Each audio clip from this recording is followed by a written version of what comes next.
Good morning, Tempo Freaks and Raptor Freaks. Lexi out here, and it's Wednesday.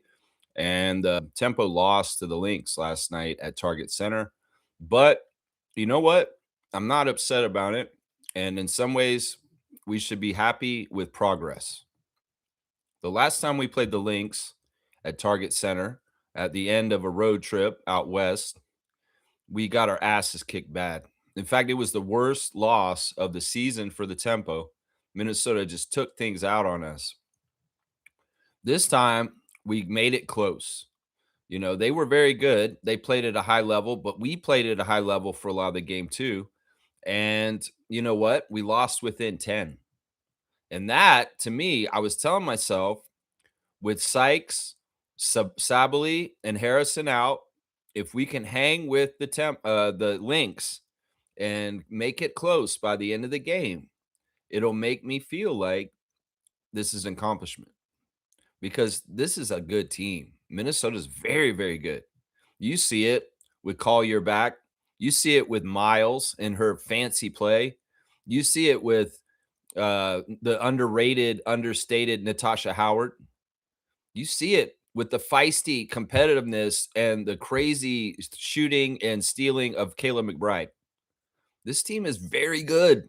And the fact that we hung with them, we competed with them, we got it close by the end. Now, we weren't going to beat them. It's going to be, even if we got it close, their experience and their time together will be a thing that will beat us because they have more of it, more time together, and they have more experience as a team, and they've been in those situations more often than we have. So, I'm proud of them. I think that there was problems a couple times during the game where that's where we lost, and that's what Sandy said in the post-game news conference.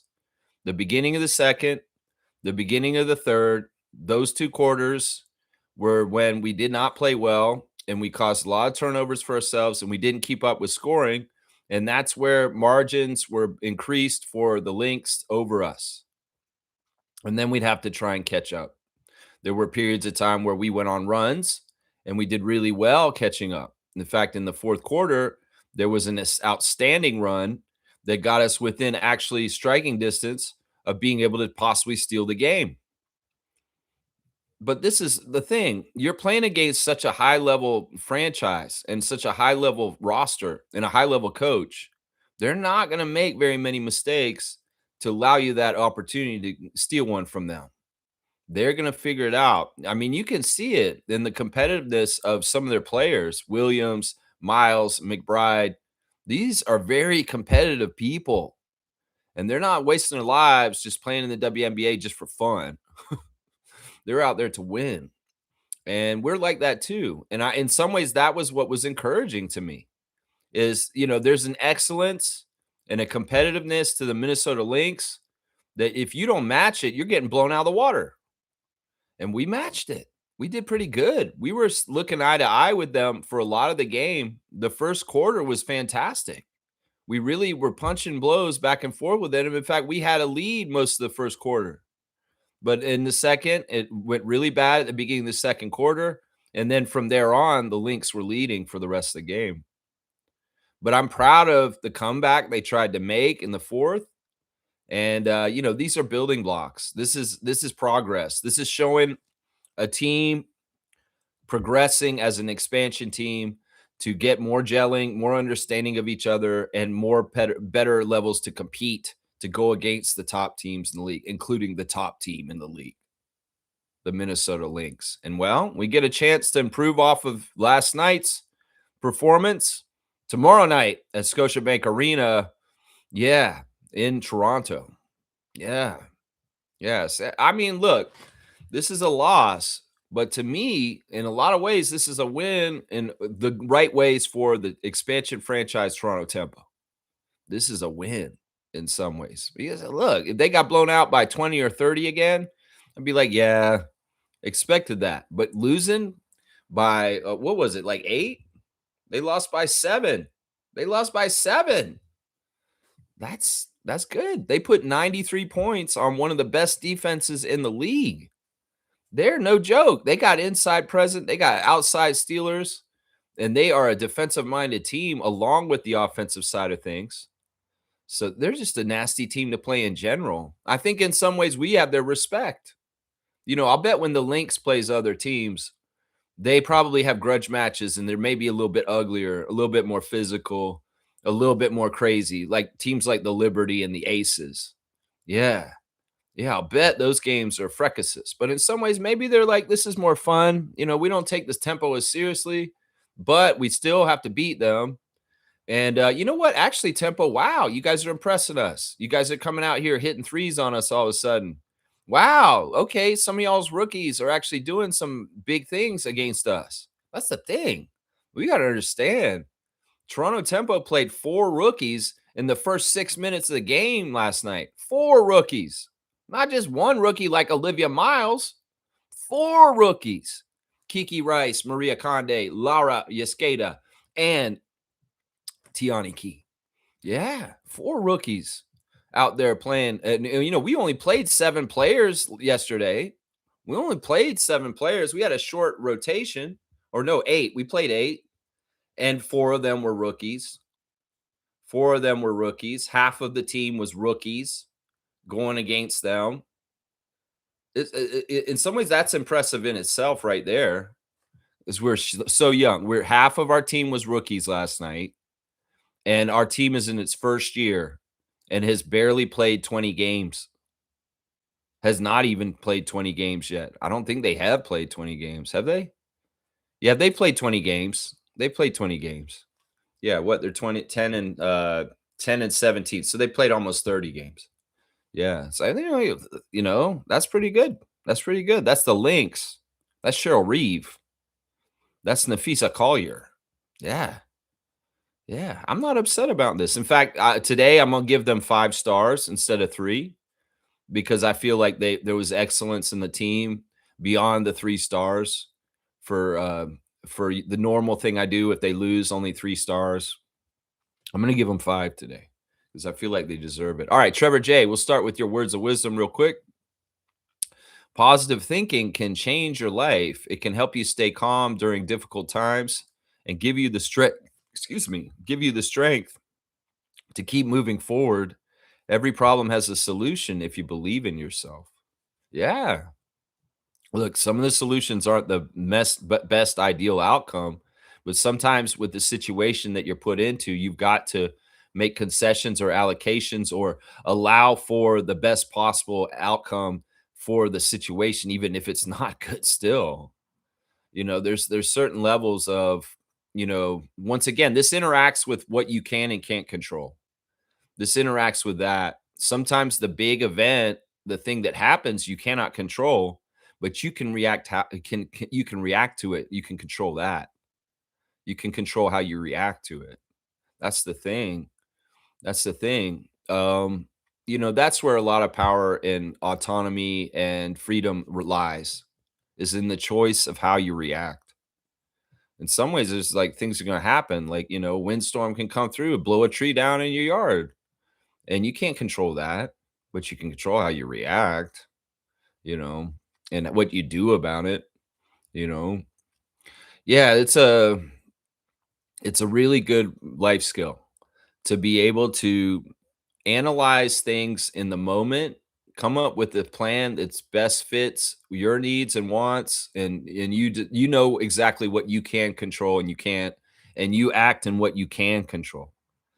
There's a lot of wasted energy with people trying to control something they can't control. That's why recognizing what you can and can't control is part of the serenity prayer. That's a big, big part of it. I mean, this is such a key to happiness. This has been the key to happiness in my life since I got sober and stopped drinking in 2010, is that I have to understand what I can and cannot control, and then have the freedom and the choice and the privilege to control what I can and do what I can.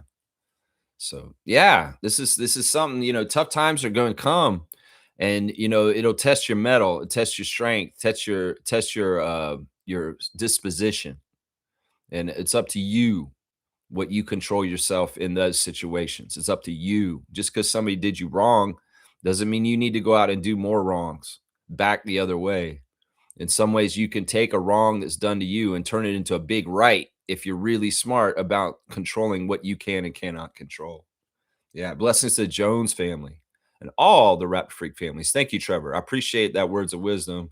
It's a good message. Positive thinking is important, guys. Positive thinking is important. Trevor's saying this: all four Tempo rookies almost came back and won the game last night. Lots of dumb basketball turnovers. Now, this is the crazy thing. For as much as and Sandy talked about it after the game, for as much as they played badly at times, they were still in it there. And they played very well at other times. Like if you were asking me the percentage of the game that the Tempo played top notch and the percentage of the game where the Tempo played like crap, it's probably about 80-20. 80 they played very, very well, and 20 they just played like crap in 20% of the game. And the crap was so stupid and silly, some of it. Like there were point blank layups missed. Maria Conde missing a layup. Marina Mabry missing a layup. Like layups that were so easy, and you're just like, how did you miss that? How did you miss that layup? This is crazy. Missing free throws, sure, that's a normal thing for teams to do to screw up is to miss some free throws. Those are gimmies. They're easy shots. You make your free throws. Turnovers. Yeah, dumb turnovers. Of course, the refs are going to give you some dumb offensive turnovers that are offensive fouls from, off ball plays, dumb stuff like that, traveling, stepping out of bounds, these kind of turnovers. This kind of goofy shit. Yeah, there was a lot of that in this game, and still we only lost by 7. That's really boding well, honestly, because we did have some really poor mistakes and really bad, unfortunate things that were happening. In fact, there were a lot of shots that rimmed out, some nice, good open threes that looked good, and they would have dropped. Like Marina had 2 3-point shots in a row, and that second one was so close to dropping in, but it didn't. That's the thing I'm saying here. Is like they were missing 3 starters. They had horrible, dumb mistakes that I just described, and they still only lost to a top team like the Lynx by 7. This is good, guys. This is good. You can factor in Sykes as a whole other factor in this game that would have changed it. You could for sure we do better with Niara and Isabel out there up front in certain ways too. Yeah, this is good. This is good if you really think about it from the way I just talked about it right there. That's right. Yeah. Trevor's brought up that Maria Conde got her first double double as a tempo player. Love to see that. I think she can do this on a regular basis. I don't know about that. I think the rebounds are not normal for her. She should be averaging about 15 points per game if I'm being honest. But the rebounds, she went above and beyond on this one. This is something that Sandy talked about last night too, is that this was finally a game where we won the rebounding battle because we did. We beat them on the rebounds last night, this is really impressive considering Sabally and Harrison were out. This is really impressive. All right, I'll get to the stars. Since you brought up Maria's double double, I'll get to the stars. My number one star is actually Marina Mabry. I feel like the All-Star came back from the All-Star break with a little bit more swag. And, she was very much showing leadership and stuff. The thing that I really liked about what Marina did last night was she got 8 rebounds. That's really good. That's part of why we won the rebounding battle is because these guards that we have are in there battling and getting those rebounds. But Marina, 31 minutes, 25 points. She was the leading scorer for the whole game for either team. 7 of 17 from the field, 3 of 10 from 3, 8 of 8 at the free throw line, 8 rebounds, 6 assists, 3 turnovers, a +5. So she was like the only player on the tempo where we beat them. We outscored them when she was on the court. We were +5 when she was out there. So that's part of the reason why I gave her the number one star, other than being the leading scorer for the whole entire game. She outscored all the Lynx too. Just barely. I think it's like 24 points for Olivia Miles. But yeah, Marina got 25. Those 3 of 10 from 3, she could have easily made 2 more of those and she would have been 50% from 3. There were a couple of those shots that were just barely out and they should have dropped, honestly. But yeah, Marina's awesome. She's mixing up her offense a little bit better at this point than the beginning of the season. She was so three-point heavy. She's really driving a lot more and going for those layups, and she's successful. She's very good at snaking through there. In fact, she did a really cool dribble at one point where she went dut, dut, dut, dut, dut, right down the middle of the court. She did a juke move this way, a juke move that way. It's like she was slaloming down a snow hill on skis. It's like she's going back and forth, right down the lane, and then shoot, flip it up over her head and off the backboard, and it's in. Yeah, there was some of that with Marina to kind of have another side to her offense other than the threes. Yeah, other than the threes. They did a good job really trying to tie her up. McBride on Marina is not easy. In fact, I'll bet you she'd tell you, I don't like playing Kayla McBride. I don't like her playing me because she's really tough guard. She's all on me and she's relentless and she covers me up real nice. Like she suffocates. Because that's the thing. McBride didn't let her get a lot of good looks outside. She really shadowed her really well. And this is the thing. Kayla McBride's a really good player. She's a two-sided player. She's both sides, both ends of the court, two-way player. Really, really good player. My second star of the game is Maria Conde. Maria Conde got the double-double, as Trevor just mentioned. 30 minutes for Maria, 20 points on 7 of 16 shooting. 4 of 9 from 3. I love the threes by Maria. There's a lot of confidence there. 2 of 2 at the free throw line, 10 rebounds, 1 assist, 4 turnovers, 1 steal, minus 12. The story with Maria last night, it's really interesting. You know, I've been kind of hard on Conde this season as far as like what I expect from her and her consistency, because I know she's a top level kind of good player. It's just in some ways she's had an adjustment from coming from Europe. She's had some confidence issues also, similar to Yasketa.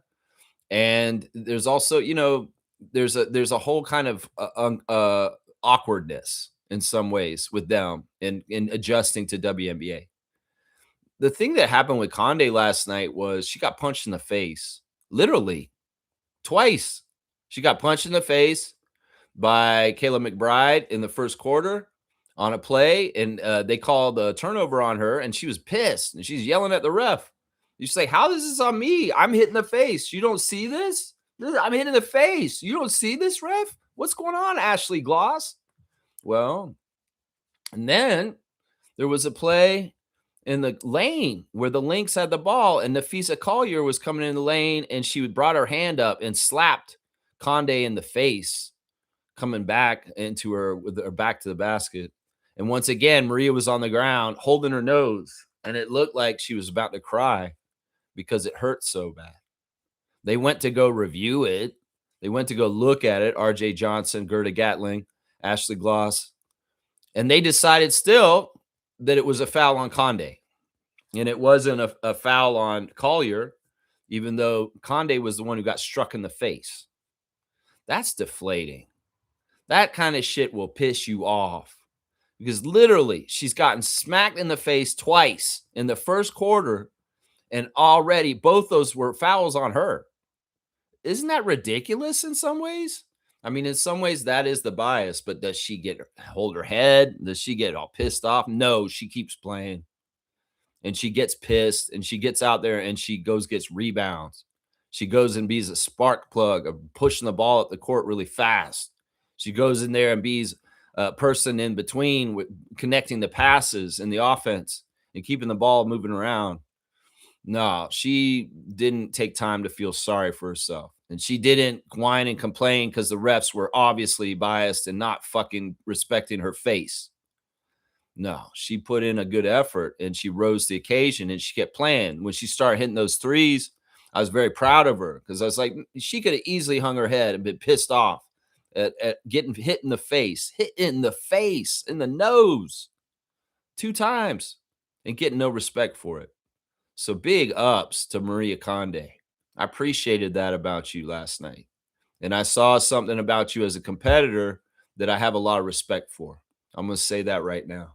My third star of the game in the game last night is Julie. Julie Alamon started the game off for us. In some ways, it was her and Conde They got the first 10 points of the game, 5 each hitting a 3 and then a basket, and I was all about it. It's funny because it's a good strategy for the tempo to get Julie early shots because nobody's expecting it. Nobody's expecting it. Everybody looks at Julie as a pass first, shoot second person. And this often it may naturally happen with the defenses and the way they're guarding the tempo immediately is that the ball's going to land in Julie's hands and she's open for a 3, so she's got to take it. And I'm so happy she did because she's a good 3-point shooter. And this is something that will happen sometimes. Julie, 31 minutes, 10 points on 4 of 5 shooting. She was 2 of 3 from 3, and those threes came early in the game. It's too bad we didn't see more of it later. Julie, in some ways, the most important thing she's contributing to on the court are defense. It's not even playmaking at this point. It's defense. She's so crazy good on defense. She can guard bigs. It's crazy. I never even thought about that when Sandy Brondello talked about Julie Alamon's defensive prowess at the beginning of the year. I didn't consider that the thing is that she's got a little bit of that Kyle Lowry, Fred VanVleet. We'll guard big people in the post and we'll be effective defensive players, even though we are at a 1 foot height disadvantage. That's crazy to me. I didn't know that about you, Julie. And in some ways, I understand why Prondello speaks so highly of you and values you so much because she really is a last line of defense. She's a point guard. She plays like Steve Nash, but also at the same time, she's out there playing like a rebounder and a big defender too. It's crazy. I don't understand it. I love it. I believe it's just the competitor in her. It's the fact that she works so hard and she's a really, really on it. And in some ways, that's thankless stuff. That's stuff that doesn't get in the box score. That's stuff that doesn't really get tabulated, but she's putting in that energy and effort and work into it still. So much respect for Julie Alamon. So much because look, she's a last line of defense for the tempo and she is effective. That's the crazy thing. She's not that tall, but she's effective on defense and also on rebounding. It's kind of crazy. She didn't get a rebound yesterday, but she did get 7 assists, 2 turnovers, and 2 steals and a block. She got a block, y'all. She was a minus 13. So, yeah, Julie was the early spark at the beginning of the game. I wish I'd seen a little bit more from her in big contributions later. But, yeah, she was very solid. My 4th star of the game in the game last night is Temi. Temi got called to the starting lineup because Niara and Isabel were out. This is the 4th time this season that Temi Fagbenle started for the tempo. And well, she's an old vet and she's trusted in some ways. She's very wily and smart. She understands the league. In some ways, she was in there with a very impossible task of trying to guard 2 post players that are both very deadly and dangerous with their back to the basket. I mean, that's a luxury that they have on that other side. Is they have 2 post-pay players that play at all-star level and can score like crazy down low in Nafisa and Natasha. And well, Temi, pick your poison. Who are you going to guard? Who are you going to stop? How are you going to try and stop them? And will Laura help you stop them? Will Maria help you stop them? That's the tough thing. In some ways, she's like the only true center on our team. Maybe a little bit of Tiani Key. Kayla Alexander didn't look like she was back, y'all, because that was a hardship contract and it was only for 7 days and she went off to play for Team Canada and it doesn't look like Kayla Alexander's back, y'all. I mean, unless y'all saw her on the bench. I didn't see her. Temi, 26 minutes, 9 points on 4 of 8 shooting, nice 50% shooting. She's got some really nice evasion down low when she's in the middle of traffic and near the basket. She's very good at footwork and evading and like ducking and diving and trying to get around people to make the score underneath the basket. There's a lot of skill there, honestly. We've seen her shoot over the top of her head without looking and it goes in the basket earlier this season. She missed the only 3 she took, 1 of 2 at the free throw line, 6 rebounds, 1 turnover, 1 steal, 1 block, -1. No, I was happy with Fagbenle. I felt like she was running the floor really well. I feel like in some ways she's very connected to a couple of different tempo players like Alamon and Marina. And she's just playing hard and doing some of the big stuff that we need so desperately. I mean, seriously. I mean, I know some people may have not been totally happy with the return on Temi this year for the money we're paying her. But once again, I will say this: you have to pay premium for big size to have on your team. And she's out there filling that role to an extent. We don't lose by only 7 without Temi on our team. They would destroy us down low. In fact, you saw Natasha Howard bullying her way to the basket at times last night in the post, and there's nothing we can do about it. She'll just bull her way back and just turn around and put the ball in. That's such a luxury to have. There is a rumor that the Temper are inquiring around the league to see if they can get a post player for a draft pick. That sounds very interesting. That's an interesting thing because it sounds like they're not valuing the draft as much and they may be going for it this year. I kind of question this strategy. In some ways, I don't think it's a good idea. If I was the Tempo, I would ride the rest of the season out as natural as possible. Let the record be what it is, but not sacrifice a draft pick for short-term games this season. This season's a wash. I'm going to tell you right now, going for the playoffs and trying to be in the playoffs is stupid. This season's been too injury marred. And in some ways, we have too far back in the standings to realistically go on a push to try and make the playoffs this year, guys. We're too many games back. And I think that this would be a dumb move if all of a sudden the Tempo decide they do want to get a big at the second half of the season when they're already pretty much done for the season. That's stupid. Keep the draft pick, Monica. Don't try and trade a draft pick to get a big now. You should have, if you really want to do this shit, you should have done it at the beginning of the season and gotten a big then, like when you tried to get Austin from the Mystics. So yeah, don't do this now. I would be thinking y'all are foolish as hell if you tried to make a trade deadline deal to get a big and you're trading a first round pick for us next year. That is stupid as fuck. I'm gonna say that right now. Unless you're able to land a very established big in the league that will be with us long term, and it's not a short term rental where they're just showing up. Kayla Gray was very interesting last night. Kayla Gray on TSN before the game as an insider in the WNBA is what she was saying was, and this is so interesting, guys. You got to listen to this. She thinks that this offseason coming up, the Tempo are going to be very attractive to free agents and that we're going to see some major moves towards our team for next year because people are going to see the fun that Marina and Brittany have been having up here, and they're going to want it too. And they're going to want to play for Coach Brondello. And they're going to want to be a part of the Canadian franchise. It's going to be actually in the opposite of the Raptors in the beginning, where it's going to be like, this is an attractive team to be on. And Kayla Gray is predicting that the Tempo are going to have a very good offseason with acquiring talent and that did not get too used to the roster we have right now because it's going to be turned over the next offseason. And when we come back for the second season of the Tempo, you're going to see a very different team than the one we have this year. That's often the case in expansion teams. That's normal. So don't get too connected or attached to some of the players that we have on our team right now because it's going to change next year. And Kayla Gray, as an insider, is saying, watch out. The Tempo are going to upgrade this offseason because they are shown that they're an attractive team to play for. And there's already mumbling and rumbling around the league that there are players that are coveting coming to play for Toronto.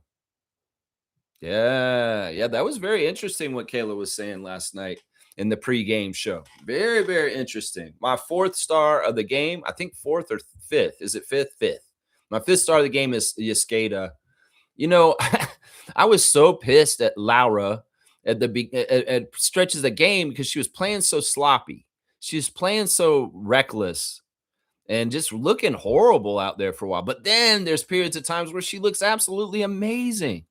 Like when she dribbles the ball all the way down the court and weaves in and out of the defense and does a layup straight through all of them. Something like that. Or she's dead eye on the threes and makes a few threes in a row. And I'm like, oh yeah, let's go. Let's cook, you skater. Let's go. Let's go. But then there's the other times where she, missing free throws or bad turnovers or, bad fouls. Stuff like that too. But yeah, overall, she did well enough to get a star. even though she did have some ugly parts to her game. Part of the game when we were falling apart, she was in the middle of it, and that's why we were falling apart, you know. But Yuskata, 33 minutes, 18 points, 50% from the field, 7 of 14, 3 of 7 from 3, 1 of 2 at the free throw line, 4 rebounds, 1 assist, 3 turnovers. Those turnovers were bad. And when after the game, when she was in the press conference, they didn't even give her a question. I don't even know why she's sitting out there. She was looking at the box score and she was making like faces like she was pissed, like and I think she was looking at that 3 turnovers for herself. I think that's why she was scowling and kind of pissed off in the post game press conference. Now they didn't ask her a single question. They asked Maria a question. They asked Sandy a bunch of questions, and Laura just sat up there and looked pretty. And she made note of it after the interview. She's like, "Why was I even here? Nobody asked me a question." And they're like saying, "Oh, it may be because you were on the side of the camera and the remote interviewers didn't see you were there." That's what Sandy was saying. Either way, I don't think Yuskata was that upset. She was kind of like, "Okay, I don't want to answer a question anyway." So I'm like, "All right, this is fun." But I really don't get this. I mean, I see this for other teams where they split them up. Like the Aces, they all did interviews individually. The coach, Becky Hammond, does her interview. Asia Wilson does her interview. Jackie Young does her interview, and they're all separate. Why can't we do this for the tempo? Why are y'all putting them in triplets? In some ways, it smacks of either cheapness or just these people are not as important as other people, so they all have to share a mic. I hate this. I absolutely hate the team interviews. It's one thing if it's 2 teammates that get along and like to be up there talking, like DeMar and Kyle back in the day. But it's another thing to put the coach and 2 teammates up there all at the same time on the interview podium at the end of the game. That is stupid. In some ways, what is the problem? Are y'all cheaping out? Is it just that this is the style that Sandy wants to do? And she said, "No, we're all going to go up there together." No, you should be giving people their spotlights because in some ways, the post-game interview is supposed to be something for a player to get their brand out, get their personality out. And if you're putting all 3 people together, that's not happening. It's diluting. This may be some sort of weird conspiracy that I can make about the WNBA, where it's like, or the NBA versus the WNBA. The NBA players get all their separate interviews by themselves most of the time, unless they choose to go up there together, like Donovan Mitchell and James Harden in the playoffs against the Raptors. But most of the time, people like being up there and getting the spotlight and talking all by themselves and having all the focus on them and having all the interviewers ask them. Otherwise, they go and sit up there and they do nothing, like a bump on the log, like Yuskata did after the game last night. What the fuck is the whole point of that? She has a life. She could go get the shower. She could get her clothes on, go somewhere instead of sitting up there wasting her time while the reporters ignore her. Yeah, I hate this. I hate this. This is kind of Bush League shit. This is like college shit. I can see college teammates coming up there and all sitting together, but I don't get the coach going up there with the players. Maybe that's something that Sandy wanted to do because she wanted to show she's one of the girls and that we can all joke around and be in the interview together like this. I don't know. Maybe it's partly because they're Euros and they need the hand holding at the English and the interviews and stuff like that. And it's a safety net just in case, I don't know. To me, I don't like it. I feel like, these women are dedicated athletes that hone their craft and work very, very hard. They deserve their spotlights. That's what I would say. They deserve their spotlights. You just skate sitting up there and doesn't get a single interview question. That's insulting. And in some ways, that's a diss. And that's a diss we could avoid, Teresa Resch, if you guys would do this correctly and avoid it. See, these are the little things that I look at. I'm the Raptors freak. I'm autistic. I see a lot of shit in deeper ways. And you can avoid some trouble in the future if you get rid of the interviews with multiple people. 2 is enough. 3 is way too many. 1 is the perfect.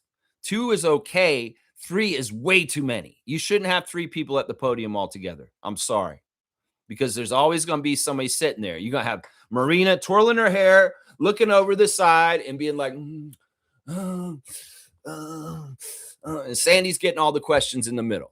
Sandy's taking all the questions in the middle. Marina's twirling her hair.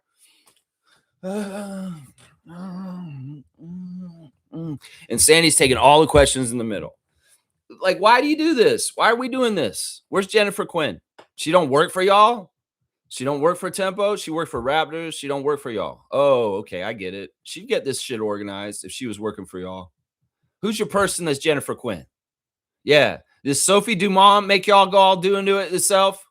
The Ballers magazine? Is that who's doing this? Is that why y'all roll your eyes when she keeps on?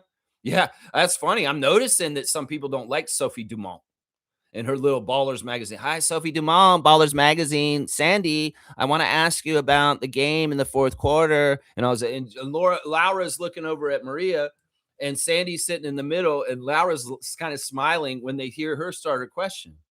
There's something going on there. See, I read everything.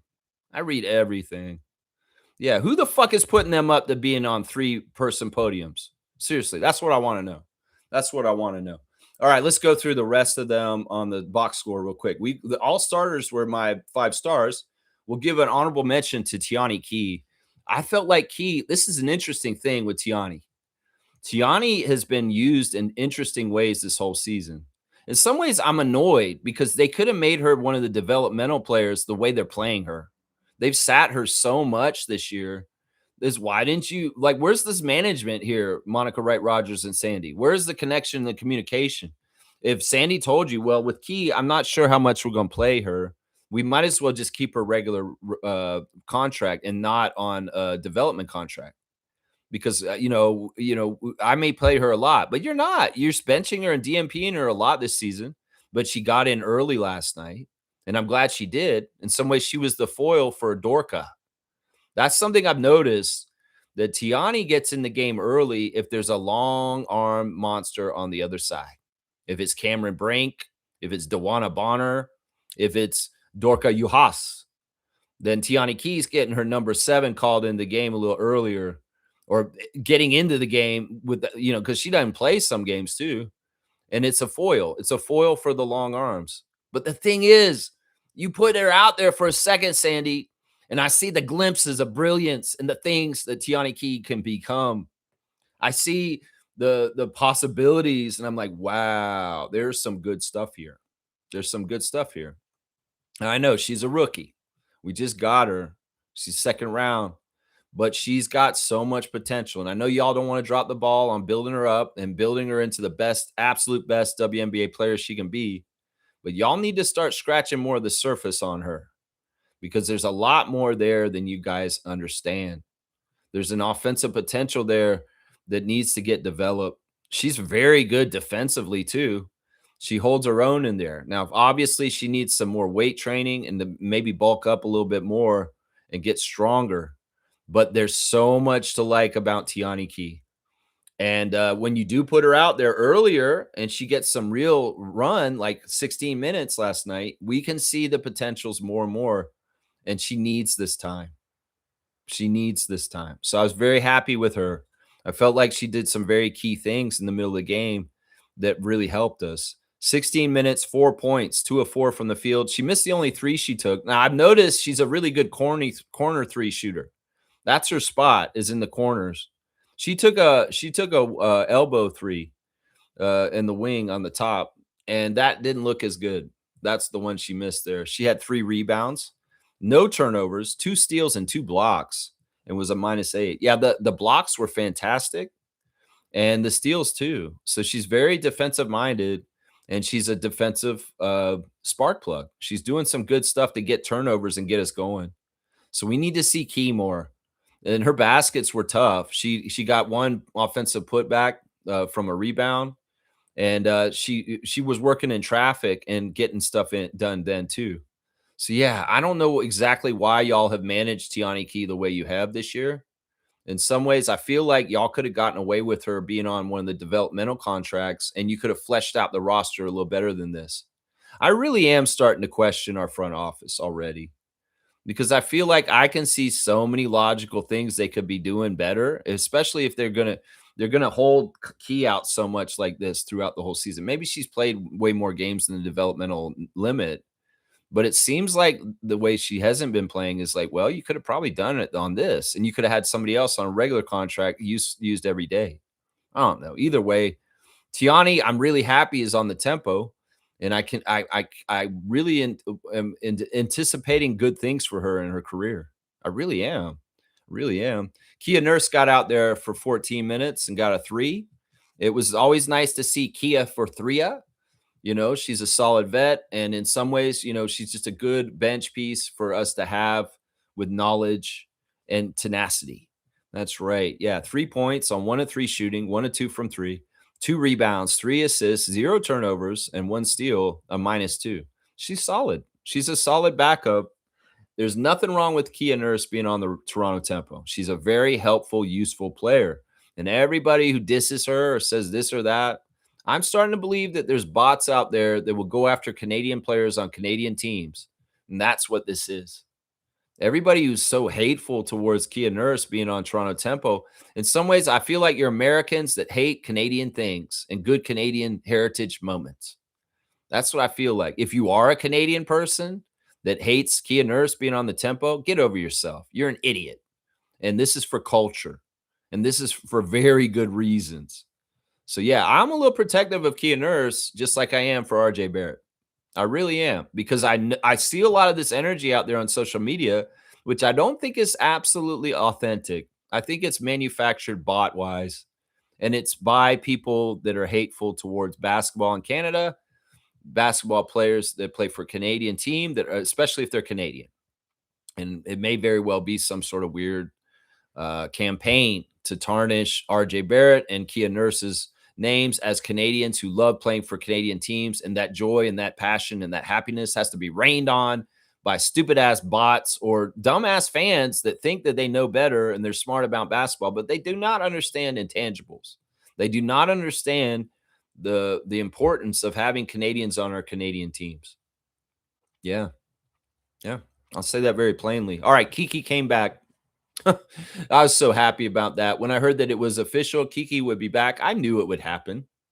We talked about it in the morning, and well, she played pretty good. She doesn't have a rhythm with her offense. Her shot was off, but she did have an impact in the game immediately coming back from injury.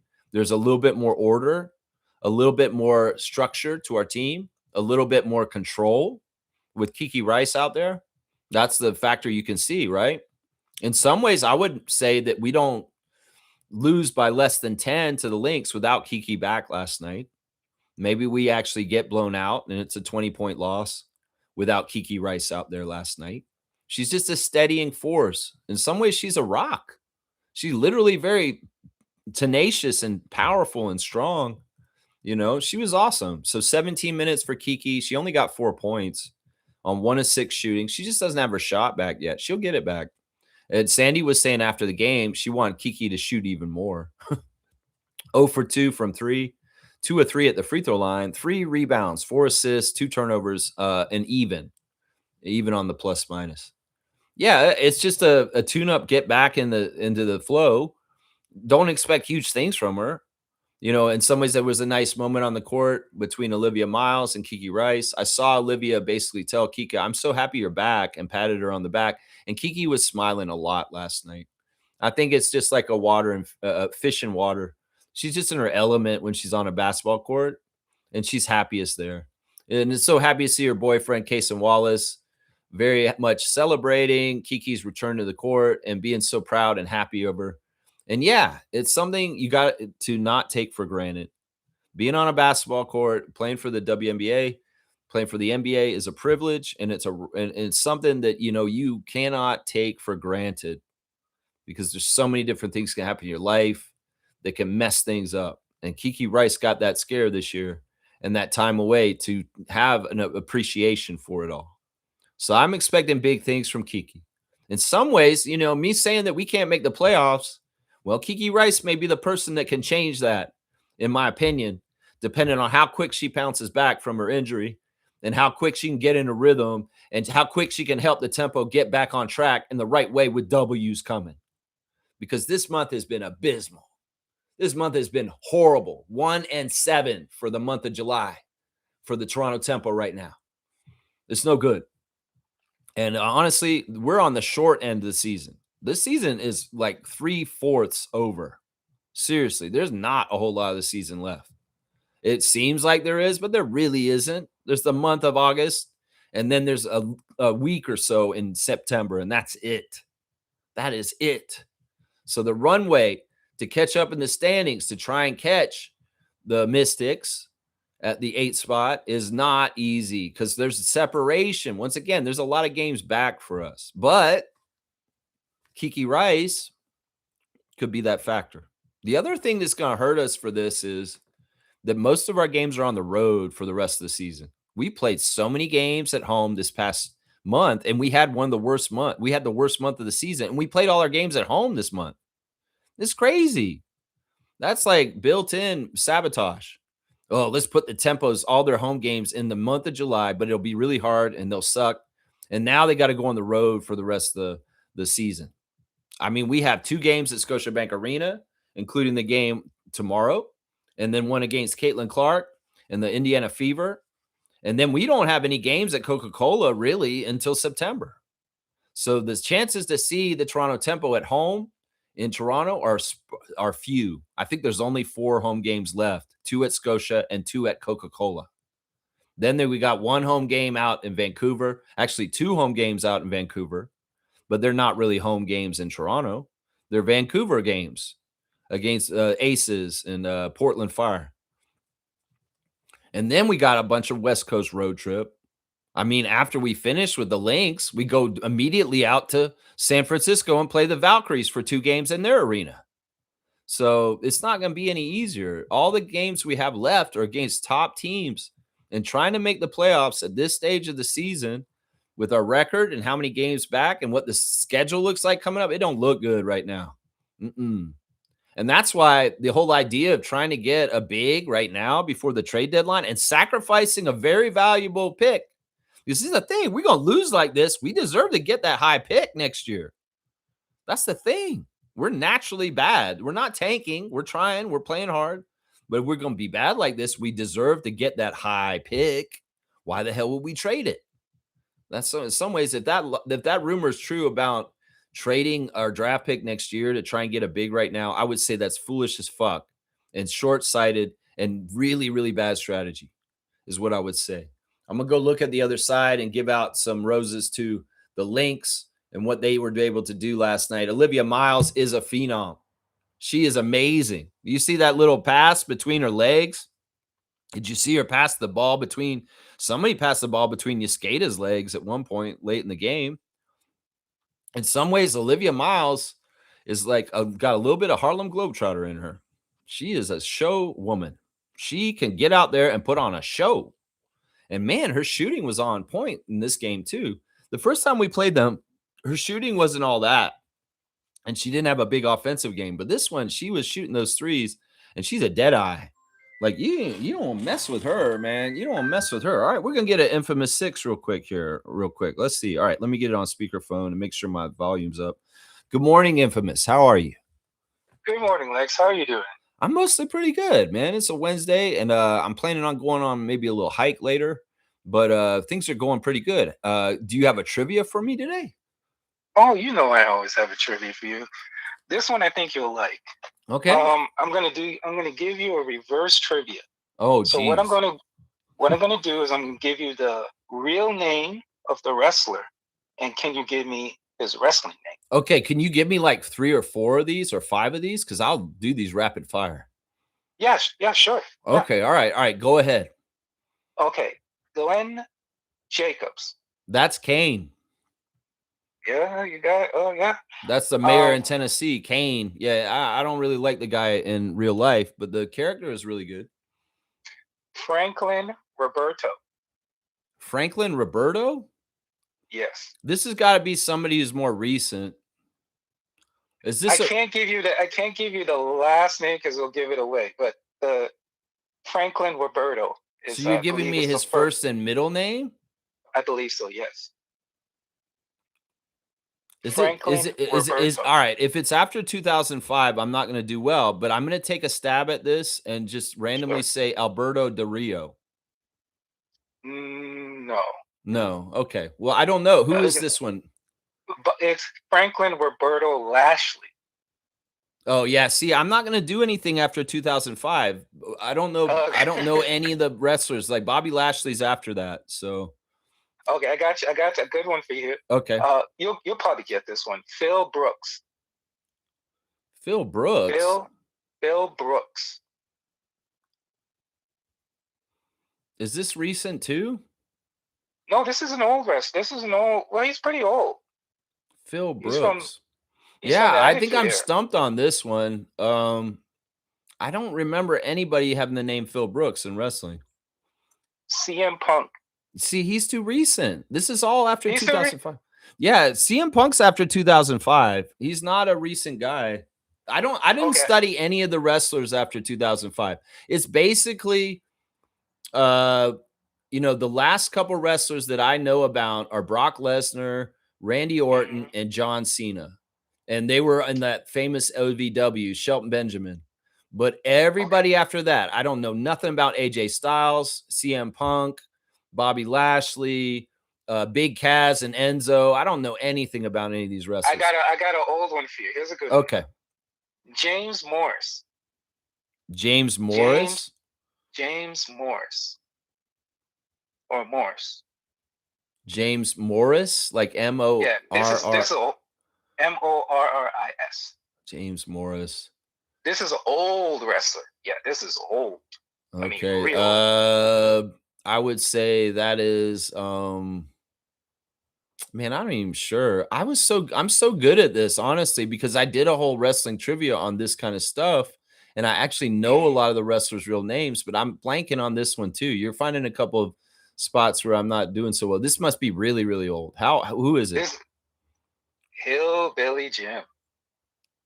I don't think that's his name, man. Yeah, You sure? Because James Morris. that's not what I remember from back in the day. Because I did trivia and like the real names were like that. Let me go check this. You might be right, but Please check it. Yeah, I check these. you check these. James Morris. Okay, yeah, his name is James Morris. Yeah, I blanked on that. I think it's because I don't think of Hillbilly Jim very often. All right, well, I'm not doing so well. Partly because it's more I got the recent. last one for you. This All is the right, this is last the one. last one. Okay. Steve Borden. Well, that's easy. That's I the know. that's very easy. That guy just retired a couple years ago, and that's of course Sting. Sting, of course. He even that's it. wrestled as Steve Borden quite a bit. Maybe I should throw some back at you real fast. Would you do that? Oh, go ahead. All I'm right, not here's the really good at first this, one. but I'll try. All right, Go ahead. Keith Frankie. Keith Frankie. Keith Frankie. That's not Bad News. Bad News Brown, is it? No, but he was somebody who was around Bad News. But I'll give you a clue. He died in Canada. The guy who's Keith Frankie. Keith Frankie. I'll be honest with you, Lex. No. It's You gotta tell me. adorable Adrian Adonis. Oh, really? Yeah, Yeah. that's his real name. Oh, that's his real name. Wow. Yeah. All right. Let me Interesting. see if I can get maybe one or two more for you real quick because this is kind of fun. Okay. All right. Let me think of a good one. One that's kind of just pops in my head, right? Give me an easy one, please. You want an easier one? All right. No, that's too easy. I can't do that one. That's too easy too. Okay. No, that's too easy too because the name is in the name. Mm. That's part of the problem is like often these names are like this. All Well, right, here's one. think Here's one. about that Here's for one. next time. Here's Okay, one. go Here's ahead. one. Here's one. Nelson Frazier. Nelson Frazier. Nelson Frazier. That's not Mr. Perfect, is it? No. No, Mr. Perfect's name is his real name. Oh, really? Yeah, he's actually name was Kurt Hennig. Kurt Hennig. Yeah, that's Kurt Hennig. That's right. No, this is a player. This is a wrestler that would be like a giant, a big wrestler. Nelson Frazier. Oh, Andre the Giant. No, Andre's Andre Rusumov. Okay. No, this guy was on a mission. I guess that'll give it away right there. Oh, on a mission. Damn, I'm stuck. It's I'm stuck. Mabel or Viscera. Okay, okay. Nelson Frazier was the big, huge, fat guy with the blonde mohawk, the black dude. You know, I'm so dumb because that's actually what I had for you. You had that on your list? Yeah. No, don't say you're dumb for that, man. I feel like an Don't say idiot. you're dumb for that. That's funny. All right, I'll give you one more, and this one's super easy. We'll see if you get Go this ahead. one. Go Jim ahead. Jim Hellwig. Jim Hadley. Oh gosh. Think about That's the last question you gave me, and this person's associated with that person. Oh, the last one I gave you was okay. Sting was the last one I gave you. Yep. Jim Hellwig. Jim. I'm stuck, Lex. That would be Blade Runner Rock, aka Ultimate Warrior.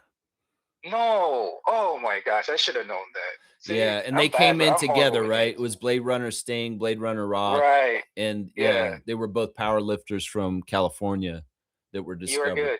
Yeah. You got me, man. Oh, that's Okay, good. All right, let's get back to business. So, wow, that was a Let's get back trivia to segment business. right there. That was tough. We stumped each other. Yeah, I mean, it's not easy. I mean, I thought I knew a lot of them, but you pulled some ones on me. I'm like, wait, oh yeah, Jim. You know why I didn't get Hillbilly Jim? Go Because ahead. I've always called him Jim Morris, not James Morris, and that's so dumb. Oh, okay. Good. Can I give you one quick one? Carlos Colon Jr. Well, that's Carlito. Oh man, you're good. Yeah. But I he's too recent. Once again, he's too recent. The only reason why I know that is because I know who Carlos Colon is, and I knew that that's his son. But he's still after my cutoff. 2005 is my cutoff. I don't know anything about Carlito other than he bites an apple or something like that. I don't know. That's all I knew. He bites an apple and spits it at you. Yeah. All right. Let's do basketball. Come on now. Let's do basketball. Okay. I just want to touch on the tempo game real quick. Sure. I think it's nice. Man, I was so excited to see Kiki back. Yeah. Excited to see him in her lineup. Man, it brought a joy to my face. It Sure. brought a smile to my face. It was nice having her back. Exciting to see. The game went down to the wire. There's nothing to be ashamed of. Nothing to hang her head on. Even though it was a little bit of 5 against 8. I didn't see that. By the way. That? No. I thought that the refs were pretty good overall. I think, all right, let's talk about this real quick. Since you brought up Kiki and you brought up the refs, let's talk about the challenge that Kiki called that Sandy trusted her rookie. This is something that I really love. You know why? Loved it. Because Kiki was very confident in that moment as a rookie out of UCLA that she knew that the ball glanced off of the shin of Courtney Williams on that out of bounds. And you know, the angle wasn't good. The refs didn't see it right. And she did this and she was adamant. She's like, this. And Sandy, you know, this really shows that Sandy has a lot of respect and a lot of trust for Kiki at such a young age and rookie in the league. And she's like, no, I just trust her. We're going to go blind. I'm not going to check with my bench behind me and see, is this a good challenge or not? I'm just going to show that I trust my rookie Rice. And I'm going to go through with this. And it was ambiguous at first because a couple of the angles did make it look like it didn't actually touch Courtney Williams. But then there was a couple angles where it said like it just glances off of it. And the reason why you know the ball was off of Courtney is because the ball changed directions. And that's what the refs look at. And then when they said that, you know, you saw a sense of pride and kind of accomplishment on Kiki's face of feeling like, all right, my coach has my back. I'm not crazy. I knew what I saw. And the referees came through with the right call at the end of it. And I just love that whole part of it because it really shows an early trust of the coach for her rookie leader in Kiki Rice. I honestly think that I thought Sandy was going to ignore her. I thought Sandy was going to go, nah, forget it. Well, that's the thing. These players, because of the challenge is such an interesting thing. And this happens in the NBA also, is some of the players have a lot of trust with the coach on whether they call them for a challenge or not. And some of them you just got to ignore because they're ridiculous and they're not good people to call challenges for. And you got to kind of figure out who those personalities and people are, you know? And I think that Kiki, that shows a lot that Sandy really trusts the judgment of Kiki Rice and that she and they kept the challenge and it worked really well and they got possession. But there's going to be players that are going to be trying to call challenges like 2 or 3 times in a game. And it's like, don't listen to them. You're going to waste your challenge. they are not trustworthy for trying to challenge on. So Hmm. I find this very Can, interesting phenomena in both leagues. right. Can I ask you a question? There's something you said that I found very fascinating. A rumor that you were talking about, where you said that they were they were thinking of getting a big, Yeah. and the only conclusion I can come to is that maybe they're looking at the situation like, hey, Marina's in her prime, right? I mean, she's our star player, right? She's in her prime. We don't want to waste her prime. So do you think that maybe that is a reason why they're saying, like, we got to go for it, at least try to make an attempt to try to make the playoffs because we don't want to waste her prime? I don't Because know. she's in her prime This right this is what I'll read exactly. now. Okay, This is go it ahead. exactly. This is out on TSN last night. This is not speculation site. This is TSN itself saying the Toronto Okay. Tempo are reportedly shopping a future first round pick in exchange for a young post player per the Athletic, and have made offers to the Sparks and the Connecticut Sun. So who's on those two teams that would be big? Like Cameron Brink or Cameron Branks, and then the Suns would have what's her name, the big tall, but she's not young though. Never mind. well, apparently this also says that both those teams have turned down the offers by the Tempo. That the Tempo offered a first round pick to the Sparks for one of their young bigs, to the Connecticut Sun, and both the teams have rejected the offers of the Tempo. This is what this report says. I agree with you, Lex. I don't think it's a good idea. Like, that's a waste of a first round pick. No, because this No. season, honestly, if you really look at this season for the Tempo, it's a huge success because we've made our debut. We've had very amazing moments like the win over the Liberty in Montreal, the first ever win, Marina being an all-star, Brittany being so good this 53 year. points. You know, so many good highlights and things. But Yeah. this isn't really a year to go for the playoffs. If they're No. getting a young player because they want to keep that person in the fold and going forward and stuff like that, maybe it's also that they gauge the next draft and where they might be drafted won't have that position, and they're trying to get on that position. I could see it from that kind of standing. But to me, it's short-sighted is what it sounds like to me. I completely agree with you. And just to finish my point about the Tempo, I think overall it was a good game. It showed that we can hang with some of the best teams in the league. And it would be interesting if we had a full lineup. I just want to see our full lineup against some of these teams because I think we can beat some of these high end teams if we have a full. We full will, lineup, or even come close. We will in the future. It's just that, like So I've been trying to tell people, this is a first step. This is the first part of our path. We're in an expansion team, and this is all normal kind of stuff. You know, the things with the Valkyries last year is not normal. Is not normal at all. And you know, we should have been ready for a non-playoff year in our first year. I mean, I was kind of thinking that would be happening for sure. But you know, with our start, the way we started out, it looked like, well, maybe we aren't. Maybe we will make the playoffs. But then the injuries in the middle, in just this last month and what's happened, it's not really realistic. And I would say play the rest of the year out, continue to develop the very young players, especially the rookies. And you know, let's gauge who the prospect is in the draft in the first round next year, and hopefully they're a big. Yeah, and let's reload for next year. Yeah, I totally agree. Can I make a quick switch to the NBA? Sure, let's do that, and then we'll get out of here. Right. I actually owe you an apology because the whole DeMar thing, I actually went deep and did my research on it. I want to tell everybody out there, Lex is right. We don't really have a chance at DeMar. The only way we'll get a chance at DeMar is if you want to get rid of RJ. And I'm sure nobody wants to do that. Yeah. RJ is getting rid of RJ. I did my and everything. Getting rid of RJ is pretty much the only way we can bring DeMar on the team. We don't have the money. So you're right. We can't we're not getting him. It's just not a it just doesn't fit. There's all kinds of different reasons why. The more I thought about it, the more I like the Nuggets idea. I really do like the look of DeMar on the Nuggets with Jokic and Murray. You know, I don't think Cleveland's the right place for him, and for a couple of reasons. He signed with the Wizards, though. I don't know if it was incorrect. I heard the Wizards got him, DeMar. Well, did you hear that? No, I hadn't heard that. I mean, I can go see if there's breaking news or something like that. That may just be a rumor. He signed with the Wizards, or he's potentially signing going to be signed Well, with the nothing's Wizards. official because it's not up on ESPN. That's definitely a signing that would be up there. So it's still a rumor. I mean, I could understand where, DeMar would look at the Wizards as possibly being up and coming and not necessarily a non-playoff team where it would fit his criteria, because they do have the potential to make a leap this year with their young core. That wouldn't be a total horrible place for him, but No, I don't think so. I don't really like it though. In some ways, I'd rather him go to Denver. Part of it is I don't want him in the Eastern Conference. Kind of like me and LeBron. I didn't want LeBron in the Eastern Conference. Well, I mean, I'm actually glad LeBron's back in the East. There's actually Really? some real benefits to it. Yeah, it's been a real problem having him on the Lakers. And the reason why is the ratings. The problem is that LeBron's games are all at 10 p.m. Eastern.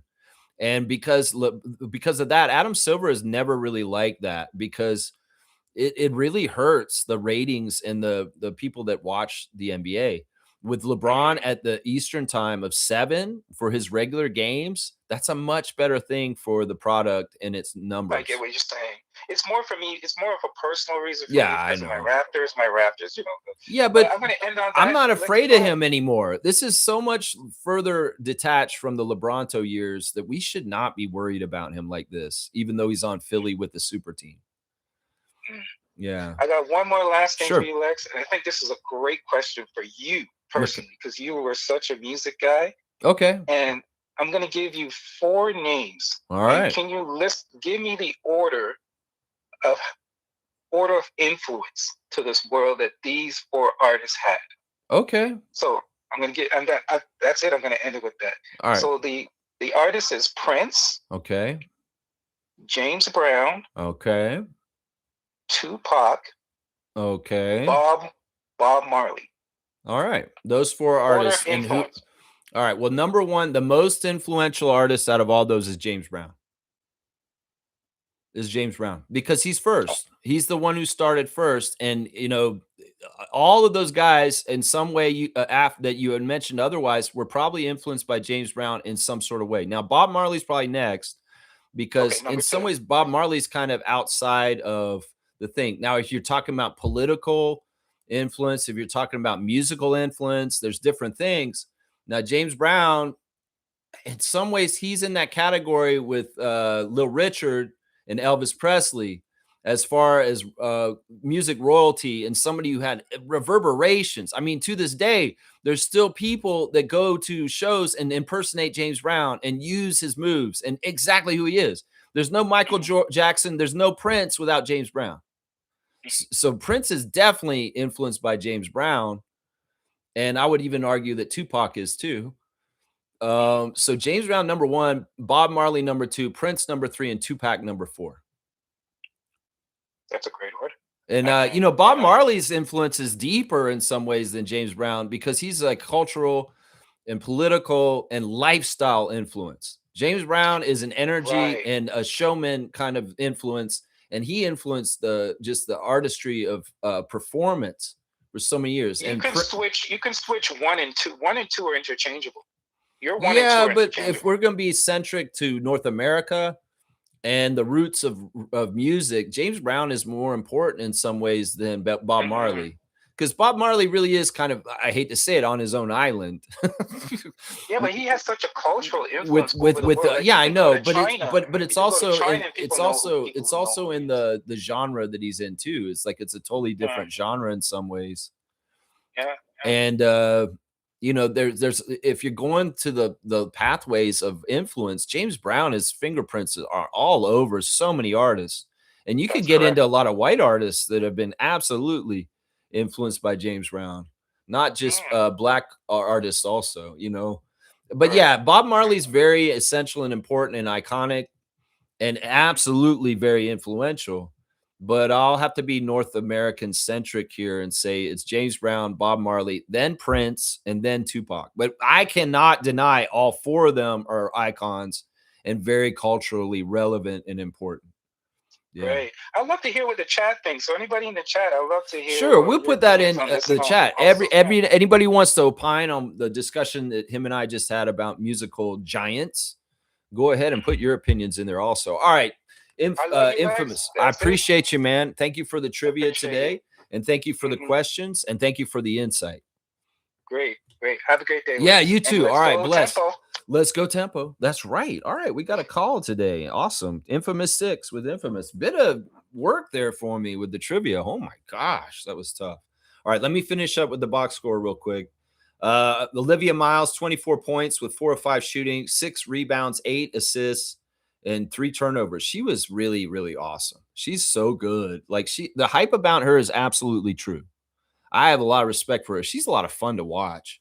18 points for Kayla McBride. She was 4 for 7 from 3. 15 from Collier, who's still coming back to get her rhythm. And then off the bench, Antonia Delaire was a real factor late in the game to finish the game, hitting 4 threes that absolutely kept the Lynx above us. And that was key stuff. In fact, I could tell that Cheryl Reeve was playing Delaire in those key moments for development and confidence and letting her try and do that. In some ways, she could have put the heavy guns out there and left the starters out there, but she put the Belgian woman out there to have a huge impact and help them win. And I think that was really smart coaching by Reeve to get Delaire that kind of stuff going. So yeah, they have some real weapons over there. And Antonia apparently plays with Julie on Team Belgium. So they're actually friends. Going to the box score stats real quick, those team stats, they shot better than us. They shot like 51%. They were really dialed in. I mean, when you have shooters like McBride and Miles, they're going to be shooting good. And everything else is usually right up close to the basket and easy. Yeah, so we actually hustled enough and got one more field goal attempt than them. The 3-pointers were not bad. We shot 13, made 13, and they made 14. But they shot 56% from 3. So they didn't take a whole lot of threes, but they made more than us. They made 10. They took 10 less threes and made one more than us. At the free throw line, we did very well. Only missed 3 free throws, 82%, and they shot worse at the free throw line. We did out-rebound them, as I said. 8 rebounds from Marina Mabry and 10 from Maria Conde. Very, very important in a 36-31 rebounding battle, which we beat the Lynx on. In some ways, part of that is, just fighting and getting after it. It's really, really good. Assist-to-turnover ratio was a problem for the Tempo last night and probably the Achilles heel that made them lose.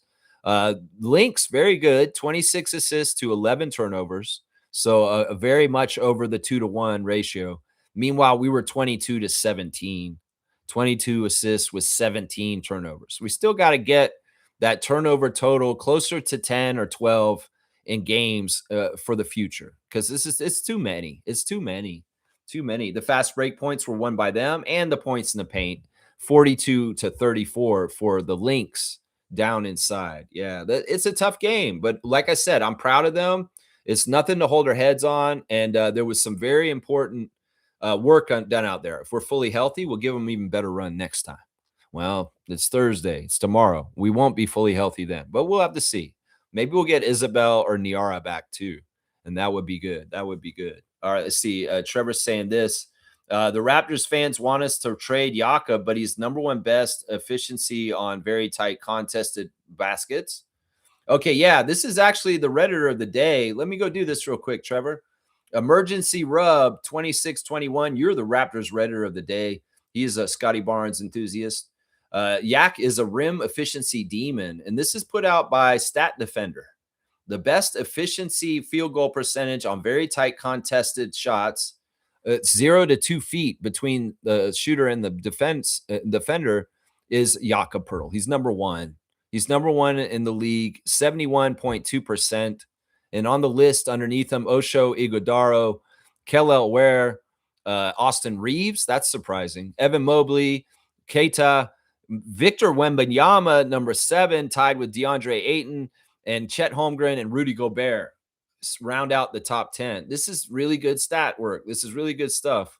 That's right. This is the stuff. This is the good stuff. And I appreciate everybody standing for Yak and making people realize he's a true center. He's a great defensive player. He's a great rebounder, and we need him on this team. And no more bullshit. No more talking trash about Yak. I'm sick of it. So thank you to Raptors Redditor of the Day, Emergency Rub 2621, for pointing out that Yak is one of the best up close to the basket defenders in the league.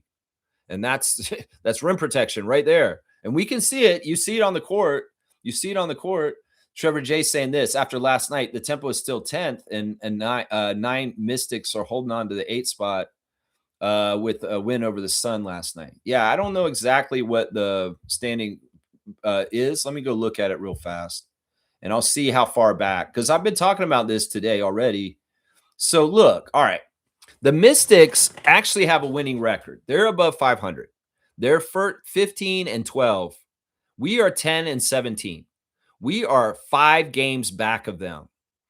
In some ways, to make up 5 games more than them, their record may be, their season for the rest of the schedule is probably very easy compared to ours. And they have bigs. So I just don't see this realistically. I really don't. The one thing I would say that the tempo should try and do for the rest of the season is forget about trying to make the playoffs, but try and have a better record than the Portland Fire, because they have 11 and 17 record. We're 10 and 17. So if we can have more wins than the Portland Fire by the end of the season, I will take that as a success. But yeah, making the playoffs at this point, Tempo fans, is not probably the best goal, because there's a bunch of teams that are above 500. The top 8 teams are, and we're in the bottom 8 teams. And we're in the bottom part. We're in the bottom 7 teams. And they're all under 500. So it's like we're 5 games back, and we have the toughest schedule left of all the teams. It's just not realistic. It's just not realistic, guys. And that's why I would say everybody's saying go all in on trying to make the playoffs still. For what? A first round exit? Seriously. Let's go ahead and play gracefully through the rest of the schedule. Hopefully we can beat the Portland Fire's record. That's what I say right there. Nameless is here. Good morning to Nameless 416. He's saying, Salve, come va tutti. He's giving me my Italian lesson today. And he's saying, hello, how's it going, everyone? I love this. This has been so long since I've had my Rosetta Stone in person. Mr. Nameless, who I don't know his name, but he gives me Italian lessons every day. So, salvo, come va tutti. Hello, how's it all going, everybody? That's right. I like that. Mr. Greg's in the house today. He's saying this, despite the loss, I feel that this was probably the best game we have played as a team all season long. That's interesting. That's an interesting thing to say, Greg. Very interesting. And perhaps if we had Harrison or Sabally last night, we may have pulled it out. Yeah, Sykes. Yeah, we had Sykes. That would have been a huge different thing. He's saying Lynx games against the Liberty are brutal, very physical. I'll bet that's true. I'll bet that's true, especially with the recent years of playoff history and the Lynx losing to the Liberty in ways that they're not happy. Yeah, I'll bet this is true. That's a grudge match for sure. Yeah, Mr. Greg, I like your optimism about the chances of the Tempo if they were more healthy last night. Yeah, we played them really well. I don't know if I'd say this was the best game we played all year, but it's one of the better ones for sure. It's probably top 5. You know, that Marina 53 game, the game against Phoenix earlier this year, that was awesome. And also the Montreal win over the Liberty. Those are probably more of the top 5 right there that I just named right there. Yeah, let's see. Mr. Greg saying, I cannot stress enough how proud I am of Lex, as I've lost 2 family members to alcoholism. Man, that means a lot. It's a serious, serious addiction and a serious problem. And in some ways, you know, especially up here in Canada, you know, the culture about beer and alcohol, it can be very toxic. I mean, I grew up in Tallahassee, Florida, at Florida State, and drinking and driving is part of the culture. Up here, you'd be like shocked at how prevalent it is and how much of a problem it is down there. Up here, you know, beer is very much a cultural thing for Canada. And some people would say, hey, you don't like hockey and you don't drink beer. What kind of Canadian are you? Right. In some ways, that's tough sometimes, that pressure, that social stigma to, you know, drink because you're supposed to, you're Canadian, you're supposed to drink. That feeds alcoholism in itself, that whole mentality of cultural stuff like that. It's disgusting. And I feel sad to hear about Greg and his family losing members because of alcoholism. I've seen in recent years, and I just turned 50, people that I went to high school with and graduated with that never got out of the bottle like me, that have died because of their alcohol at this point. People that were young and full of vital in life in their younger ages, but they kept drinking the same way for 20 years and their body destroyed itself. And they're gone now, prematurely dead in their late 40s and early 50s. It's very sad. It's normalized in our society as something that's social and people should be able to do it and freedom and stuff like that, but it's so dangerous. In fact, I would make the argument that alcohol is more dangerous than cannabis, that it will kill you faster than cannabis. And that the way that one is so socially accepted and one is pariahed for so long, it's really kind of deceiving. It's about who makes the money. And in some ways, look, alcohol is just a couple of molecules off of what we put in cars to make them go. Yeah. Yeah. I hate hearing about this, Mr. Greg. I think that if there's anything that I'm most proud of in my entire life, it's the fact that I have almost 16 years of sobriety from alcohol since 2010. It was not the easiest thing to do. I've gone through a lot of dark shit because of it, but I am so glad I made that decision a long, long time ago. And sure, I may have missed out on being a certain way with certain people because I'm not an active drinker anymore, but so be it. The alternative is not better, and the grass is not greener on the other side for me. I know that. And I have to say that every day to myself to keep myself sober. Because you can get a long stretch of sobriety like I have, and then you start tricking your mind saying, "Well, you're good, man. You obviously don't have a drinking problem." Nope. I know if I ever pick up again, there's only two places I'm going, and that's either behind bars or in the ground. And that's the thing that keeps me sober every day is understanding that. Understanding that. Mr. Greg, I appreciate your words. My condolences. I'm sorry about the people you've lost. I'm sorry. KT's here. Good morning to our dunk champion, the butt dialer, Kareem Thomas. That's right. One thing I loved about Kobe Bryant was that he was willing to take the shot, whether it goes in or not. His mentality was he is going to take it upon himself, win or lose. I see that same with Mabry in some instances, but she went through a bad stretch with turnovers. Yeah, that's what Sandy talked about too. In some ways, Mabry shot us in the foot in the second quarter. She had 3 straight turnovers in goofy ways. Some of it's not totally her fault, though. Marina's getting flustered. There's a lot of people attacking her and being physical with her, and you can kind of tell when she's flustered because her hair starts getting all in her face. When you see Marina with her hair getting in her face and she's all frazzled, that she's getting ruffled. She's getting ruffled. Once again, the journey for Marina Mabry this year is to avoid the crash out. And the fact that she has controlled herself so well this year is real growth with her and her personality. Because, the old Marina on Chicago or Connecticut, from what I've heard, she had like a hair trigger and she would be all kind of crazy bowdy with the refs and other players very fast. But she's holding herself back this year. And it's really, I think, in some ways, part of the reason why she's blossomed as a WNBA player this year. I think it is part of that. Yeah, she's got that in her, Kareem, for sure. But much like Kobe, they all know that the ball's going to them and they're going to try and guard them up and smother them really, really badly. The thing for Mabry is she needs very good talent around her so that if she is the one getting doubled or tripled, she has really good options to get the ball to, like Brittany Sykes and Kiki Rice. Yeah. Yeah, she's like that, but man, with not enough help around her, she'll get smothered up and she won't be able to take that shot.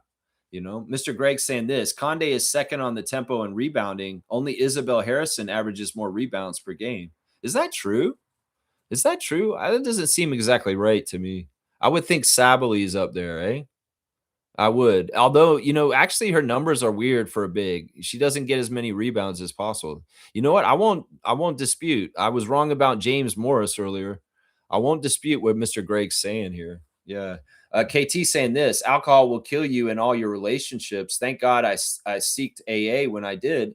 Alcohol for me was an easy gateway to much more horrible bad things. Yes. Yes. KT's path is similar to mine. He found the rooms at a certain age, and in some ways he's had better things in his life and flourished for it. We definitely have that in common. We're birds of a feather on that we've been on the other side of it now. Yeah, and that's the thing. Kareem's got so much more at risk than I do with a wife and family and kids. You can screw all that up. I mean, I did lose my wife because of alcohol. She left me because I was a drunk and because I wasn't in a good place and I was depressed and I was drinking my face off. So my wife just up and left me. She went out the door and took off on me in 2009. So, that's just part of it. And then I went out, crashed out, literally crashed cars and got into all kinds of problems with DUIs in Florida. And that's when I stopped drinking then, because the pain after her leaving and my divorce was the catalyst for me to have to stop, because it's either you stop, Lex, or you just continue to be in jail, or you're going to die. You're going to die. Yeah. It gets real serious at a certain point when you hit your bottom. Let's just put it that way. And I hit my bottom, that's for sure. And I'm so happy that Kareem's found his way into the rooms, into a better lifestyle also. Yeah, keep staying strong, Kareem Thomas. Keep staying strong. Seymour Papes here. Good morning, Seymour. Checking in from the Mountains Central Time in Alberta, Alberta, Canada. That's right. I went from Henry to Tallboy Coronas. I'm downgrading. Soon it will only be mango juice or coconut water. Get healthy, stay healthy. Listen, if I'm any kind of influence for anybody, first of all, I'm not going to get on this channel and tell everybody you shouldn't drink. If you can control it and you enjoy it and it's not affecting your life in adverse ways that are negative, go ahead. I'm not anti people drinking. In fact, I can be around people that are drinking in social settings. I don't like people that are overly intoxicated or abusively drunk, where they're pissing their pants and throwing up all over the place. But, I tell people, if you want to drink around me, you can. It's just be responsible in your drinking, you know. But yeah, I like this. Seymour, if you want to downgrade and try and get to lower levels of things, your body will be much happier with you. You might find that there's a lot more positive from cutting back or doing these changes, that you'll keep going, because you'll be exactly right. Get healthy, stay healthy. That's right. And we get older, our body starts to naturally break down, because that's the nature of things. And you want to speed it up, go ahead and drink your face off until you're 70 and see if you even make it to 70. That's what I'm saying from earlier. That's right.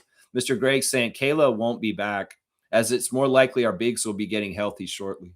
Yeah. I was thinking about it. I was pretty sure about this before the All-Star break, because hearing that she was going to go play for Team Canada in that exhibition game, or that qualifier game that they just played recently, or no, it wasn't a qualifier. It was just an exhibition game with UCLA out west in Vancouver. It just seemed like the writing was on the wall, and that Kayla Alexander got her chance to play for Toronto Tempo. She's going to be in the history books as a Toronto Tempo, as a Canadian on Toronto Tempo, the second Canadian to ever play for Toronto Tempo. And in some ways, that's really great at her age anyway. Because, I mean, we got to remember, Kayla Alexander didn't play in the WNBA for 5 years until she just recently came back. It's crazy. It's actually really kind of an interesting story if you think about it. Seymour saying that Draymond at 27 million is diabolical. Yes, we found out yesterday that the Golden State Warriors have signed Draymond Green to come back for another year at 27 million. There was a lot of questions about whether he would be moving on or not, and it's time to move on. But no, they're going to keep the team together, and Draymond will still be there.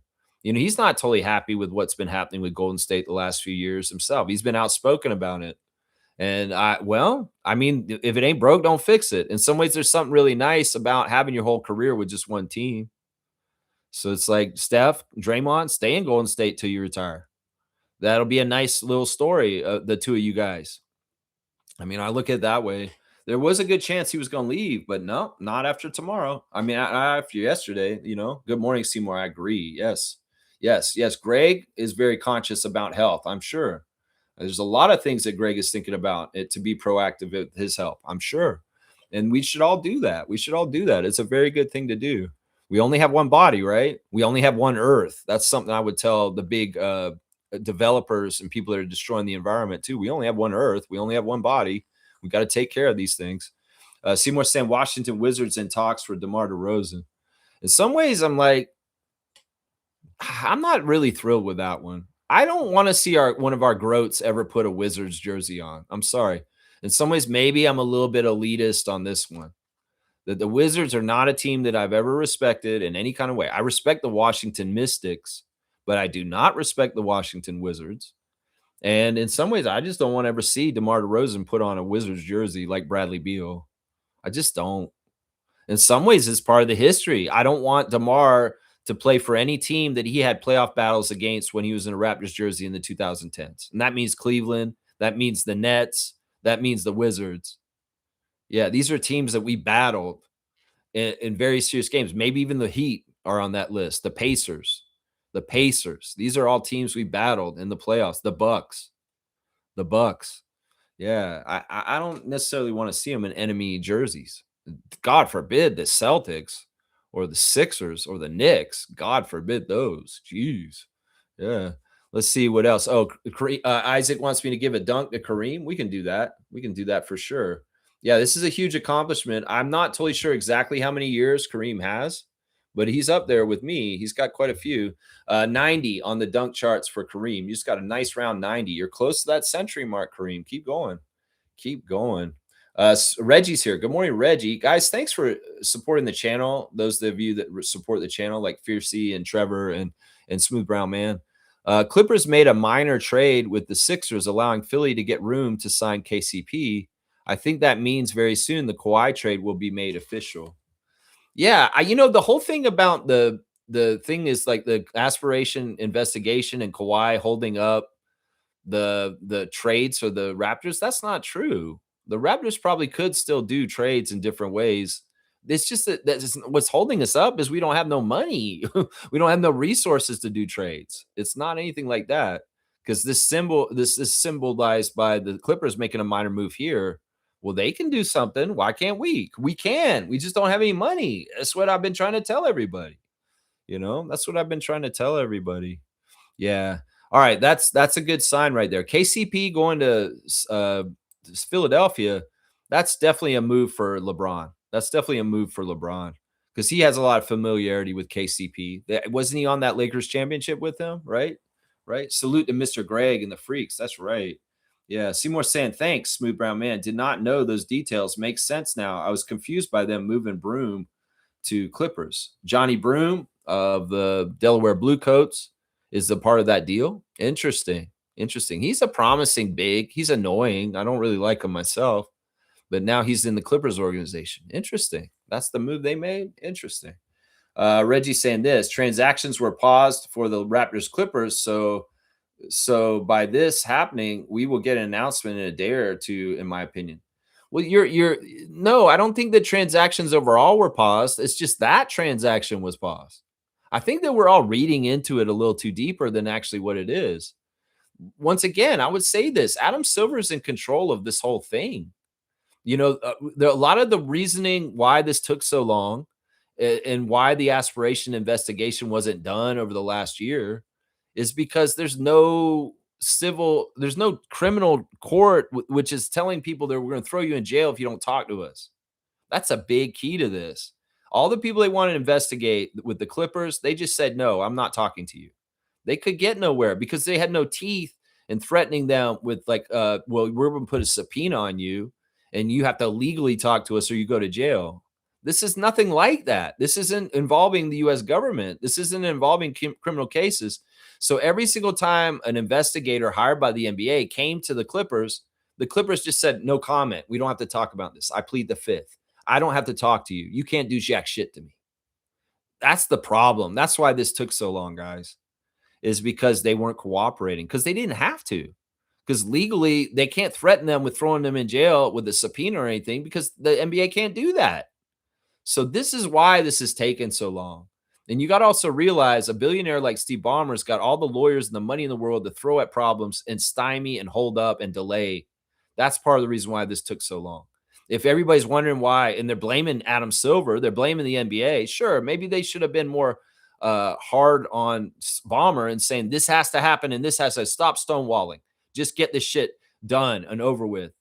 But in some ways, you got to realize there's a certain amount of resistance from the Clippers organization that's held this up and made this go on for so long. That's what this is. Because they don't have any teeth to say, hey, Clippers employee, you better talk to us. No, I don't. I don't have to. Fuck you. I'm not talking to you. Well, what do we do now? We can't threaten him with anything. He just can't talk to us. It's all right. So we get nothing from him. That's the problem right there, guys. That's a big part of the problem with the holdup with the aspiration investigation. Is the Clippers people don't have to say shit to them because they know they'll probably get in trouble with their employer if they do. And honestly, there's no legal ramifications if they just shut up and don't say anything because there's no threat of anything. They just say, yeah, oh, hi, it's we're Wachtel. We're the law firm investigating aspiration. Oh, hi, bye, click. I'm not talking to you. That's it right there. That's it right there. Mr. Greg says the majority of the questions will almost always go towards the coach. Yeah, that's why the coach should have her own press conference. Put the two players by themselves together and put Sandy by herself. I mean, I'm seeing it on other teams. They're doing it this way. I see Jose Fernandez getting the interview by himself, and then I see his players getting their interview after him. You know, why does the tempo have to go 3 women teams? Why can't we have Sandy by herself and then the other ones? Is this by Sandy's choice? You say, no, we're all going to go up there together and we're going to do it together. Is it Sandy's choice? Is she the one deciding that she wants to do 3-person interviews at the end with her players just to show camaraderie and connection? And, oh, I want to fawn over Marina. So Teresian of your performance today with 53 points. You know, that's great. She wants to give accolades to her players sitting next to her. But in a loss, do we need to have them there? Maybe she's protecting the players from the press to a degree and saying, you know, I got to be in here with these Euros. They're not used to y'all, Sophie Dumont and everybody.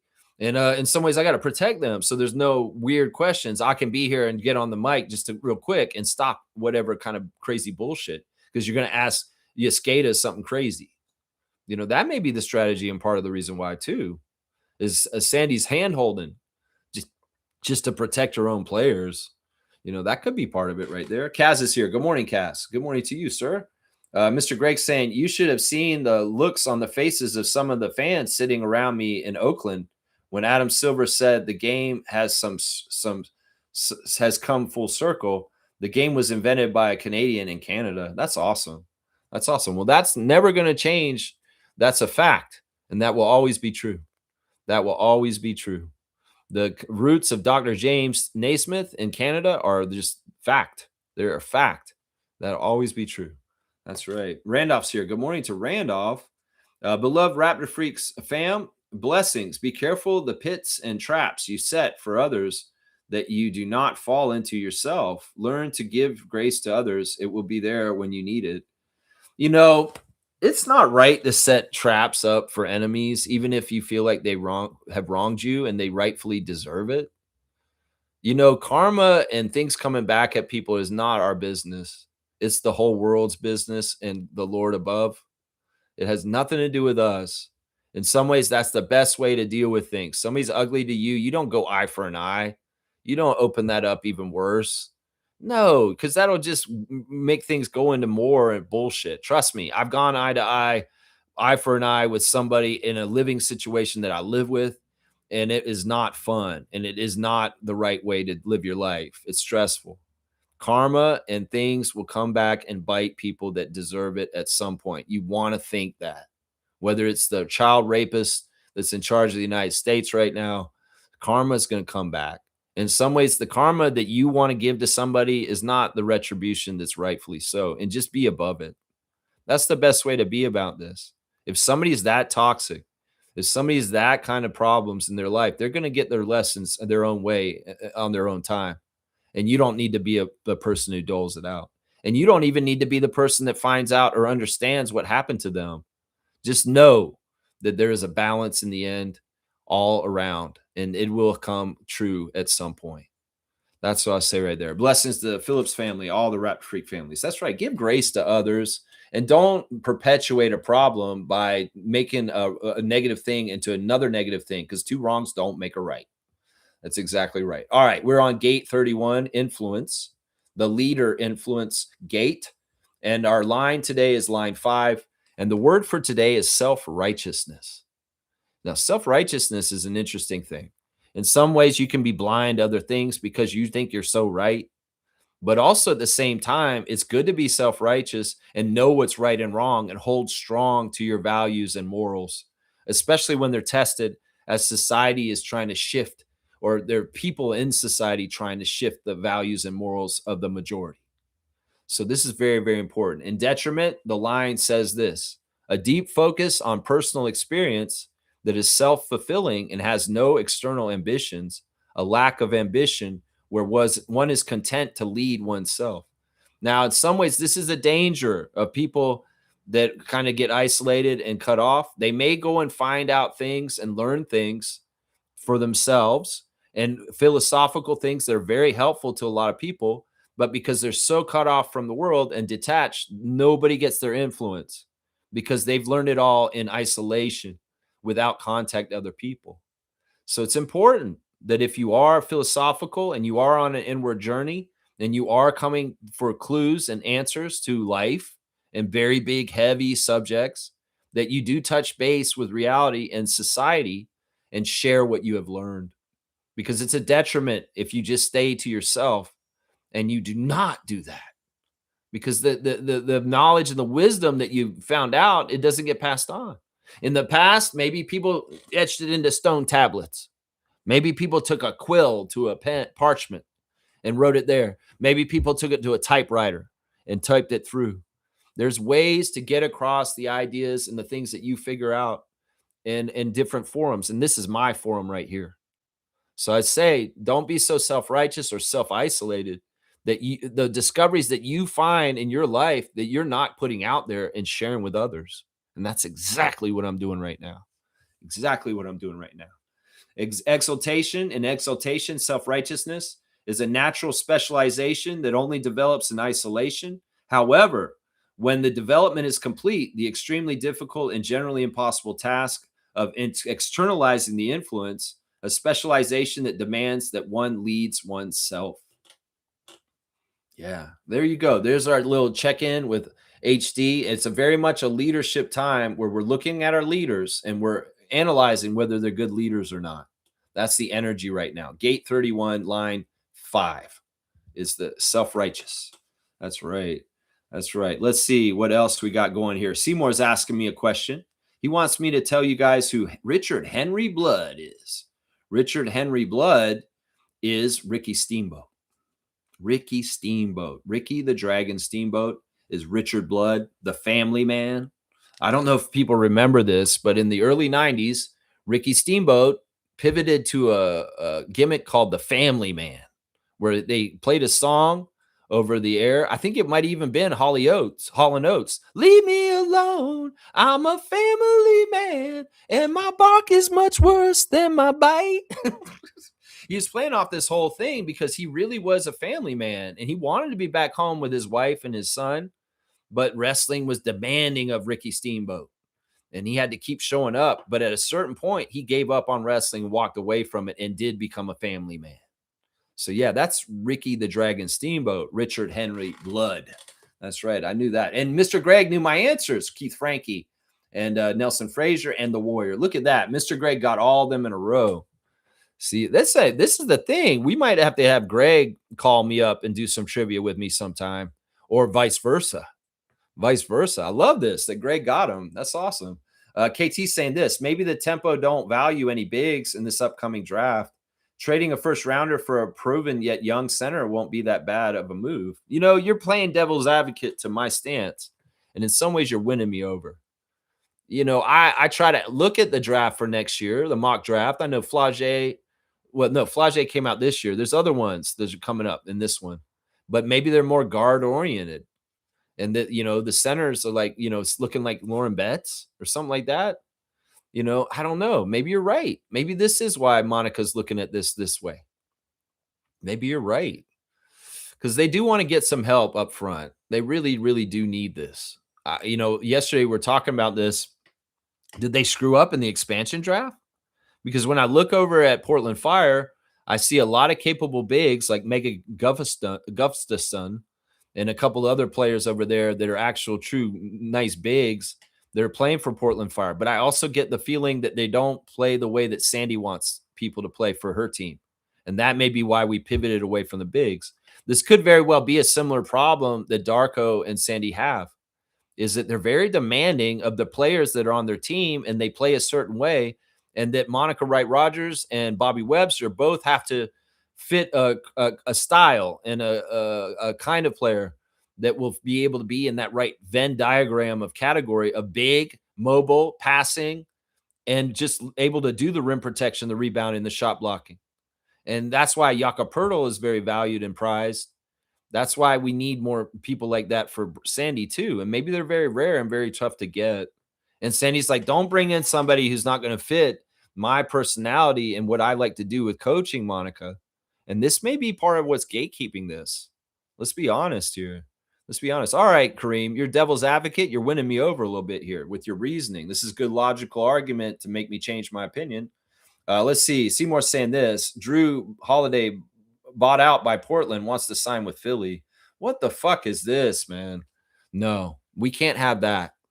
We can't have that. That is a problem. KCP going there, okay, but not Drew Holiday. You cannot have Drew Holiday go to the Sixers. That is not a good thing for anybody because Drew Holiday means championships. He won a championship with the Bucks. He won a championship with the Celtics.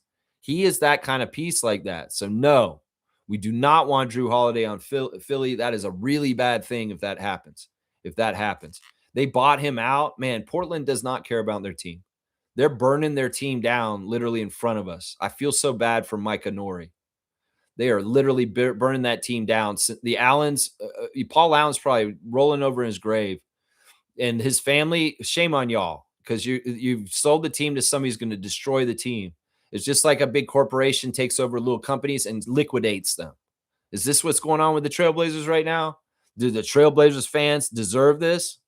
Why did Dame Lillard come back to this? Seriously, this is crazy, man.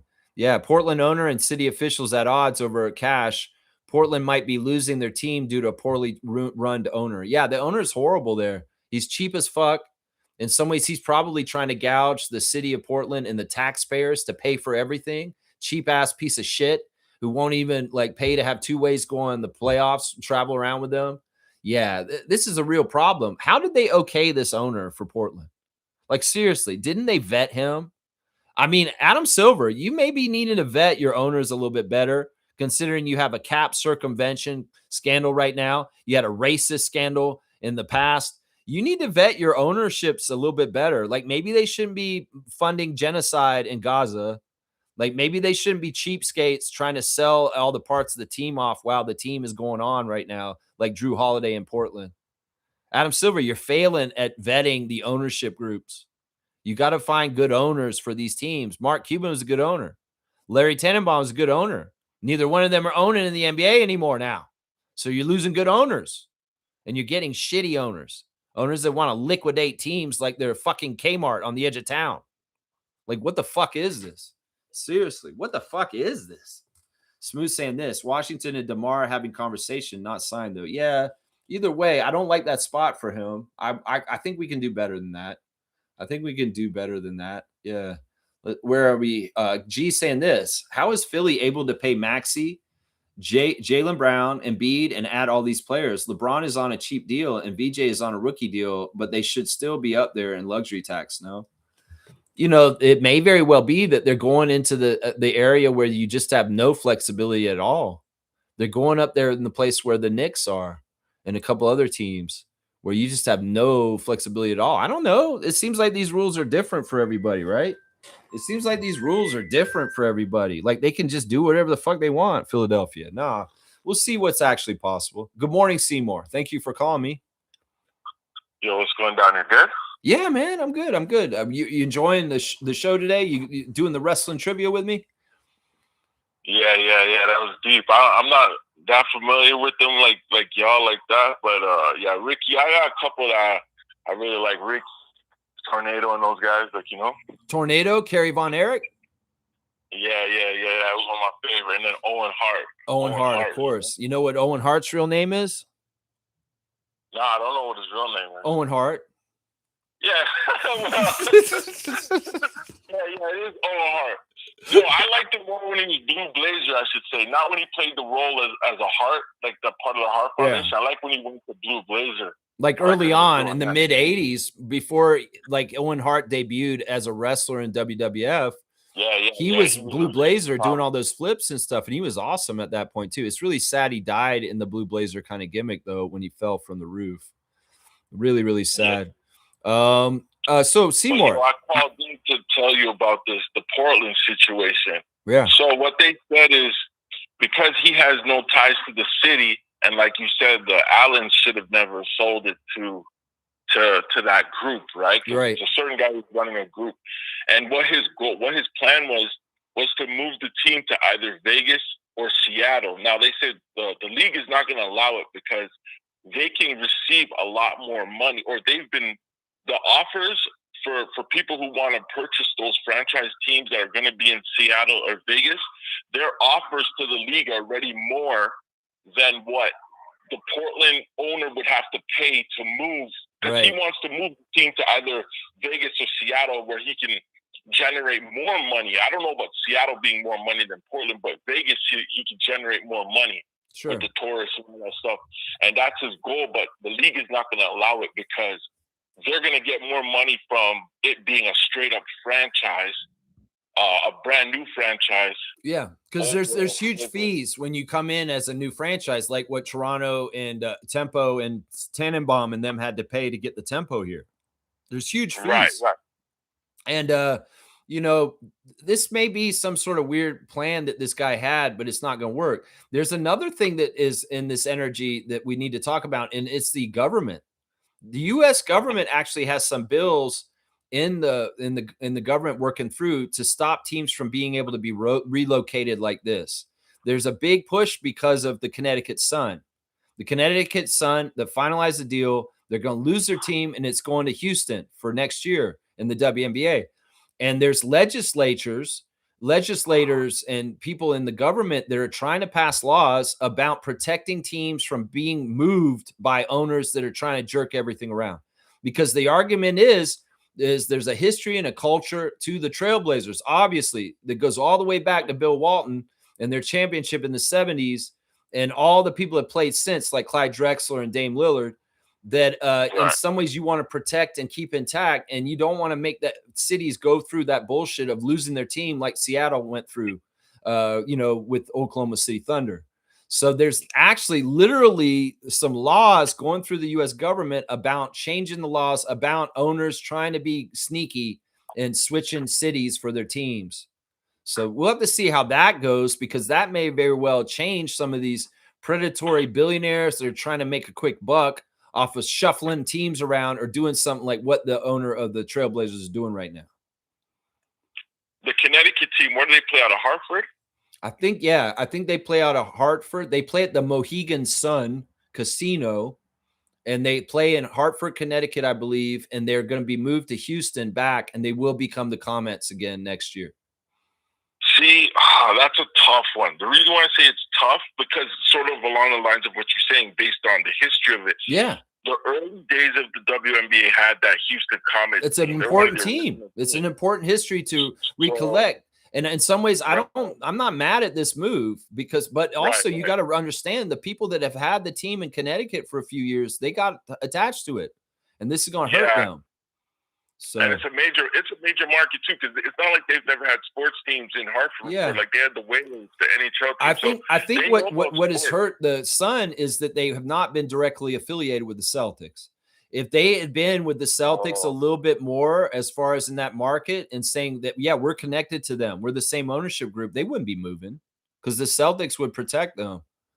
But because they're on their own and they're in that market and they're not really tethered to them, they're a little bit more dangerous to be moved, and they are going to be moved. That's official. There's nothing changing that. It's happening. So yeah, it's just they'll have to put a team back there, because it's not like they had any problems. Was there any problems with like filling the seats or anything like that there? I don't know. It's probably just the general WNBA attendance kind of stuff. I don't think that franchise was that successful overall in the time that they were there. I don't know. I don't know enough about the WNBA history, other than I don't think that the team was that successful, and they probably had a pretty average kind of attendance. I would rebrand it. I like what they're doing. Move it back to Houston Comets, because that's an original thing, right? Yep. And then come back and rebrand the name, because I don't like the name Connecticut Sun. It just doesn't. I don't know. It doesn't ring a bell. It's because of the casino. It's the name of the casino. Oh. It's called Mohegan Sun. So they named the team after a casino. It's one of the dumbest things in the world. Yeah, they got to rebrand that market. Well, this is the thing. The things that are coming up for WNBA are 3 more expansion teams coming. Detroit Shock, Cleveland Rockers, and Philadelphia will get their WNBA team next. That's the next moves for them. So Detroit Shock, wasn't that a team already though? Yeah, they're bringing back the Shock. Okay. The Shock will be coming back into the league, and Detroit will have a WNBA team again, which is good for the tempo, for proximity, along with Cleveland and Philadelphia, because those are proximity close teams that make it easier for the tempo to come play. And plus, we're ahead of them. They're going to be expansion teams after us. So we're going to be a little bit ahead of on the journey as a new team and franchise in the league. So, yeah. Anything else? Another thing too is once a team wins a championship, it should be a staple. That team should not be moved regardless. You'd like to think that. But like I said, U.S. lawmakers are trying to make it harder for owners to try and relocate teams just willy-nilly. And they're going to put a lot more incentives to keep it because they understand these teams are infrastructure to the cities. They're part of the cultural identities and the histories of these cities. And in some ways, you're ripping things out that are like, in some ways, it's devastating and it's damaging. As a Winnipeg Jets fan, the journey of the Winnipeg Jets franchise is very triumphant, but it was also very dark and depressing and sad when they lost their team. And then when they got their team back, it was so jubilant and amazing, So I got one more question for you before I jump off this. If DeMar DeRozan signs with a team like Cleveland, let's say a team that we have bad blood with, right? Yeah. So, like you said, those playoff rivalries, Cleveland, Milwaukee, and does that hurt his stance on when it comes to with us mentioning a jersey retirement and stuff like that? Do you think that hurts him? No, because once again, everything that DeMar did after he got traded for Kawhi, he's his own man. He's allowed to make his own decisions, and we have no rights to dictate anything to him after that. That's how I feel about it. I mean, I don't think he would play for some of those teams just because he don't want to. There's a lot of history with him in Cleveland Cavaliers, right? And he probably, I don't know. We'll have to see how it all plays out. We'll just have to see where he lands and see what the fit is like. And then we can assess that whole thing that you're just talking about. Yeah, I don't want to see him in no Heat jersey. I don't want to see him in like certain teams, like you said, Cleveland, even Washington. Although when you look at it on a stance for him, for the benefit of him, go where you are going to feel comfortable and you're going to be respected. You can put some points up and contribute to a winning team. But I don't personally, as a fan of the guy, I don't want to see him in none of them jerseys. Like, go West. You felt that when I was saying that too. Yeah, it would just look weird to see DeMar in like a Nets jersey or something like that. It would look weird. I would say this. I don't think that Washington's a good fit for him totally because they have a lot of young guns that are coming up. And with Trae Young there, and he's going to be there. Trae Young's going to be there. We know how much Trae Young's a ball hog. There's not going to be a whole lot of shots for DeMar because they're going to be keying on Sarr and Koulibaly and George and Trae Young. So I don't like the fit for DeMar in Washington because I don't think the opportunities are actually there, and it's a shitty team, and he probably won't make the playoffs on that team anyway. So it's like we got to get him to meet some of his goals. The ideal place for DeMar right now is the Lakers. I really do think that would be the best absolute place. But the Lakers have already said they're not interested in DeRozan, and he will not be coming to there no matter what. But I like the Denver. I'm really high on the Denver idea right now. I think if the Denver thing happens, I'll be very overjoyed for him. I think that's the right spot right now. Dude, definitely. Denver's the spot for him to go for sure. But like, if he ends up going to Brooklyn or something like that, that's because he just wants to go fill up the basket. Yeah. And I wouldn't blame him for that, but that's not what he wants. He wants to get in the playoffs this year. He's sick of missing the playoffs year after year, and he knows he's near the tail end of his career. So he wants to play in competitive basketball at the end of the year, meaningful playoff games, and that is going to be part of how he tailors his pick. Yeah, it's going to be deep. It's interesting. There's three big names left on that list: DeRozan, Harden, and Duran. And like I said, I hope Harden messes up Cleveland's plans. I want him to go somewhere else. I didn't even know Harden was up for moving around. Is he a free agent right now or something? Yeah, he hasn't signed yet. He hasn't signed. Oh, okay. Well, So I say Harden, Durant, and DeRozan. be cautious if you're trying to get him. Now, if Harden's not going to be in Cleveland, then it could make a lot of sense for DeMar to be on the Cavs. I don't know want that. it doesn't sound right. It doesn't sound right at all, does it? No, I don't want that. No, I don't it want doesn't. that. All right, Schroeder's out there. They don't have back Schroeder either, because Charlotte's looking at retaining Schroeder right now. Oh, really? Interesting. To back up Kobe White. Yeah, to back up Kobe White over there. Interesting. Well, I mean, like I said, when the dust settles on all of the offseason and free agency and the trades, I'll assess all the rosters closer to training camp and kind of think about where I see the hierarchy of the Eastern Conference. But yeah, one more point, or are you good? No, I'm gonna bounce, man. It's hot over here. All right, really, man. You're literally gonna bounce. You're gonna put up some shots. Yeah. I could do that in a little bit, but I'm trying to stay cool. It's hot, man. It's like plus 30. Yesterday was plus 33 over here. So yeah, when I go hiking later, this is a tip for people that like to go out and do physical things in the summer. Take the water bottle with you, especially if you're out in the woods and you're walking around. You may get hot. You might want to drink some water while you're walking. So yeah, bring some coconut water with you, like. Yeah, and I appreciate your changes and things that you're trying to do. Keep going, man. If it's working for you, keep going. That's what I say. Yeah. I haven't touched no Henny in a minute. I've just been drinking Corona. I downgraded to beer, and probably by the end of the summer, I probably won't be drinking no more alcohol, man. Well, you don't want to make absolutes for yourself unless you really need to.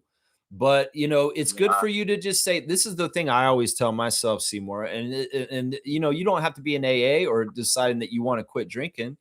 The thing that I say to myself is I'm not allowed to drink today, but I'm allowed to drink tomorrow. I can drink tomorrow. But guess what?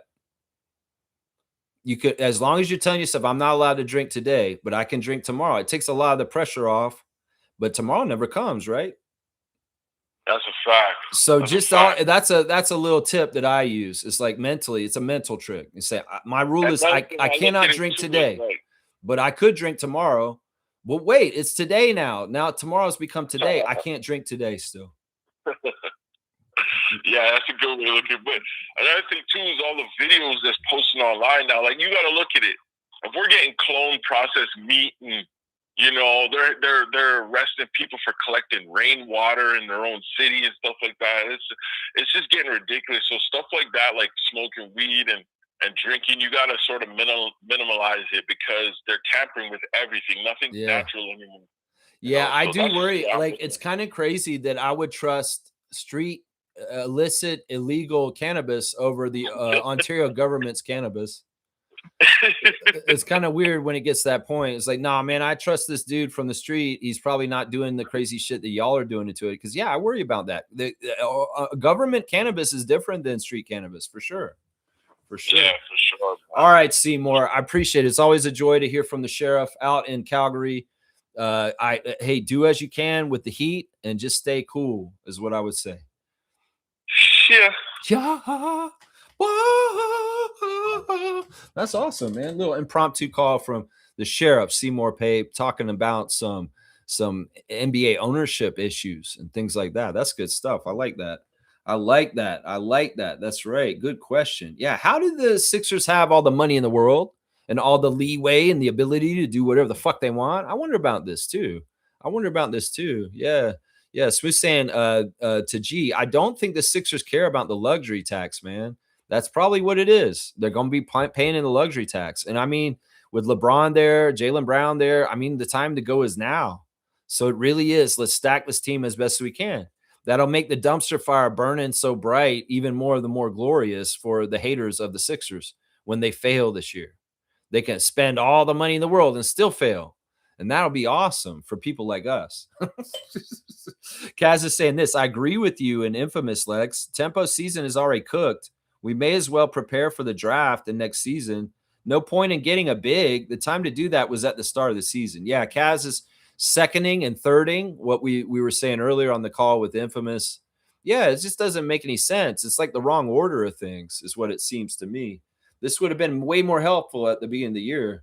Kaloy saying, morning, everyone. Also been sober since 2018, not with alcohol, but with hard drugs. the one they do in Asia, most of my running mates are dead or homeless now. See, that's the crazy thing. That's what I'm saying. Yeah, so that's very hardcore. The stuff that Kaloi was messing with and dealing with is extremely addictive and very, very, very tough to get out of. So it's like he's a very strong man to find his way and to have this life at this point. And look at what he's got, man. He's got a wonderful family. He's got so much going for him. And you know what? He wouldn't have had that if he stayed on the path he was on before. And that's the reward. That's the justice. That's the goodness and the decision to do this. Because in some ways, when you're an addict and you're using, you're selfish for yourself because you're hurting a lot of people around you and you don't even realize it. So this is important. And I once again, all of our people that are in the rooms or are living a life like me, I commend all y'all and stay strong. And if you want a life like us, a little bit more like us, you know, I'm not judging nobody. I do work as a sponsor for many people. To this day, I call and talk to people all the time and check on them and seeing how they're doing with their battles. And I'm here for people. Seriously, if you're somebody from the channel and you need some help and you don't want to talk about it on this channel during the channel show, you reach out to me privately. I will talk to you and I will try and help you get the help and the resources you need. So yeah, this is definitely a safe space. This is not exactly an AA room, but we have a lot of people here that are familiar with this stuff. That's right. Kaloi, salute to you. And as Isaac gave a dunk to Kareem earlier for his sharing, I will do the same for you right now. We're going to give Kaloi a dunk here also. Where is he on here? What is it? Why is it's Carlo JS? It's like I think he's under not his real name. He's under his name on the channel. There he is. All right, 57. You got 57 on the dunk charts. All right, let me do the straight goods on Canadian goods real quick, guys. I switched to this company a couple years ago, and it's been fantastic. This is a Canadian company, and this is a really good company to go for your phone. Freedom Mobile is absolutely a godsend. I've been paying $35 for my cell phone for like the last 2 years. I have unlimited this, I have long distance, I have all this. This is one of the telecom companies that isn't absolutely just stabbing you in the back with the fees and all kinds of bullshit. Freedom has been amazing since I've had them as my carrier. I have a direct deposit. I don't even think about this. And the payments are, like I said, they're like $40 a month. So if you're sick of Bell, if you're sick of Rogers, if you're sick of any American company that you've been using, Freedom Mobile's Canadian. This is a Canadian telecom company, and they're the name in itself is exactly what it is. Freedom from Bell and Rogers. So do it today. Switch over to Freedom Mobile. They will take care of you with a great rate, and they are just one of these small dogs in the fight that really want to give good value to their customers. And they're not trying to gouge us like Ed Rogers III. So I'm telling you right now, Freedom Mobile is a fantastic company to have your cell phone with. And they do have internet and other stuff too. So you may find that there's other services other than just your cell phone that they can help you with. So yeah, there you go. There's my straight goods on Canadian goods to try and help you guys get better rates on your cell phone bill. That's right. They're really good, man. They're really, really good. Kareem Thomas is saying that Koloko has signed a 1-year contract with the Pelicans, but he's competing for a roster spot. Not sure what that means. Well, it means that he's not totally on the team. He's signing an Exhibit 10, it sounds like, and that he'll be showing up for New Orleans Pelicans training camp, and he has to earn his spot on that Pelicans team. And he chose that team. That's his choice. He wants to go play for them. Obviously, Koloko didn't want to be in Toronto, because he's not trying to circle back here. This is obviously a chance for him to circle back right now, but he's going to choose New Orleans instead. You know what? If people are going to be stupid, low IQ individuals, dumb as hell, just let them be dumb and go and ruin their lives. And that's Christian Koloko, seriously. You know, I mean, whatever. Go ahead and play for the Pelicans. You don't even have a guarantee with them and you're going to them? Okay, you're an idiot. You're an idiot. I mean, that may be the best he can do right now with what's going on with him, with his career and stuff like that. That's crazy, man. Exhibit 10, he's on the training camp roster. He could get cut before the season starts. That's what that means, Kareem. Trevor's saying this. It doesn't make sense to give up a first-round pick when you just draft a big like the other teams. Yeah, but you know what Kareem was saying makes sense. If the draft next year does not have proper bigs, and there is better bigs that are already in the league that are proven, it could make sense from that aspect. I'm not totally familiar with the WNBA draft prospects for next year and who's kind of sitting where and what, and where the tempo will land. We'll probably have a top 5 pick. And well, how many of the picks of the top 5 are going to be actually bigs? Or will they be mostly guards? That's what they have to figure out right there. That's what they have to figure out. Trevor's saying Draymond said LeBron is going to get crushed. Cool. I hope so. That'd be awesome. Draymond Green, I'm not afraid of you in Golden State. You can talk all the trash you want, especially if you talk trash to our enemies. Oh, I'm all about it. That's right. Seymour's laughing. Salute the Clippers for staying hush hush. Yeah. Stargate knew it was Ricky Steamboat. Oh, yeah, I said it. Yeah, big fan of him and Tito Santana. Now, do you know what Tito Santana's real name is? Because it's not Tito Santana. Tito Santana's real name is Merced Solis. Yeah, Merced is a teacher. And, he's on Facebook. I've interacted with Tito Santana when I was involved in a wrestling website on Facebook where I was the administrator. And I've talked to Tito myself in messages. So, yeah, Merced Solis is the real name of Tito.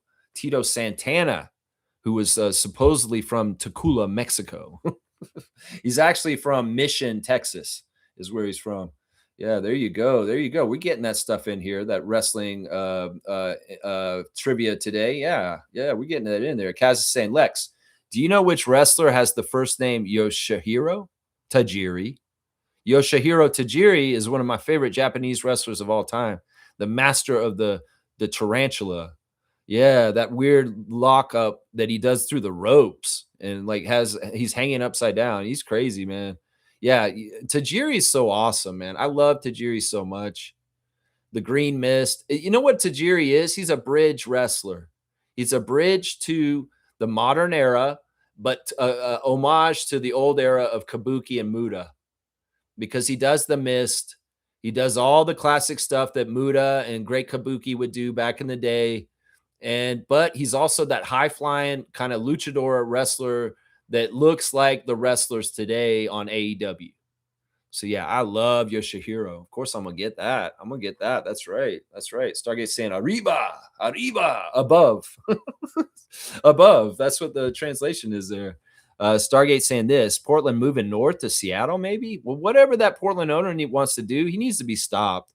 And Adam Silver, you need to get this cheapskate out of here, man, because he's making your league look cheap. He's an embarrassment, honestly. Ever since he took over that team, it's been embarrassing, everything about Portland Trailblazers. You want to have more owners like that in your league where they're just treating it like a clearance sale at the Kmart at the edge of town, like I said, liquidating Kmart. We're closing, and we're going to just sell all our things here. We're even selling the racks that we sell everything on. That's right. We're liquidating this Kmart. And, well, Portland's getting run like that right now. You want to encourage people that want to buy NBA teams to go in this action? No, you need to stop this motherfucker. And you need to protect the quality and prestige of your league and say, no, we're not doing this Kmart bullshit. Nah, man, you're not doing a blue light special on a whole NBA franchise, motherfucker. Yeah, they need to stop his ass. Adam Silver, you need to stop the Portland owner from being such a cheapskate. That's right. G's saying this. It was just announced that the Raptors will play the Clippers on October the 10th in Vancouver. That is preseason. That will be a Canada Series game, and it'll be the Clippers and the Raptors. Well, hello, Kawhi Leonard and Brandon Ingram and Grady Dick. Well, hello. Let's go ahead and see this out, Vancouver. A little bit of drama here. That's definitely Canada Series preseason game right there. That's what that is right there. Stargate saying, I've seen all the Hart brothers wrestle. Brett, Keith, Bruce, Smith, Owen. Keith was my favorite. Keith Hart was your favorite Hart? Man, that is different.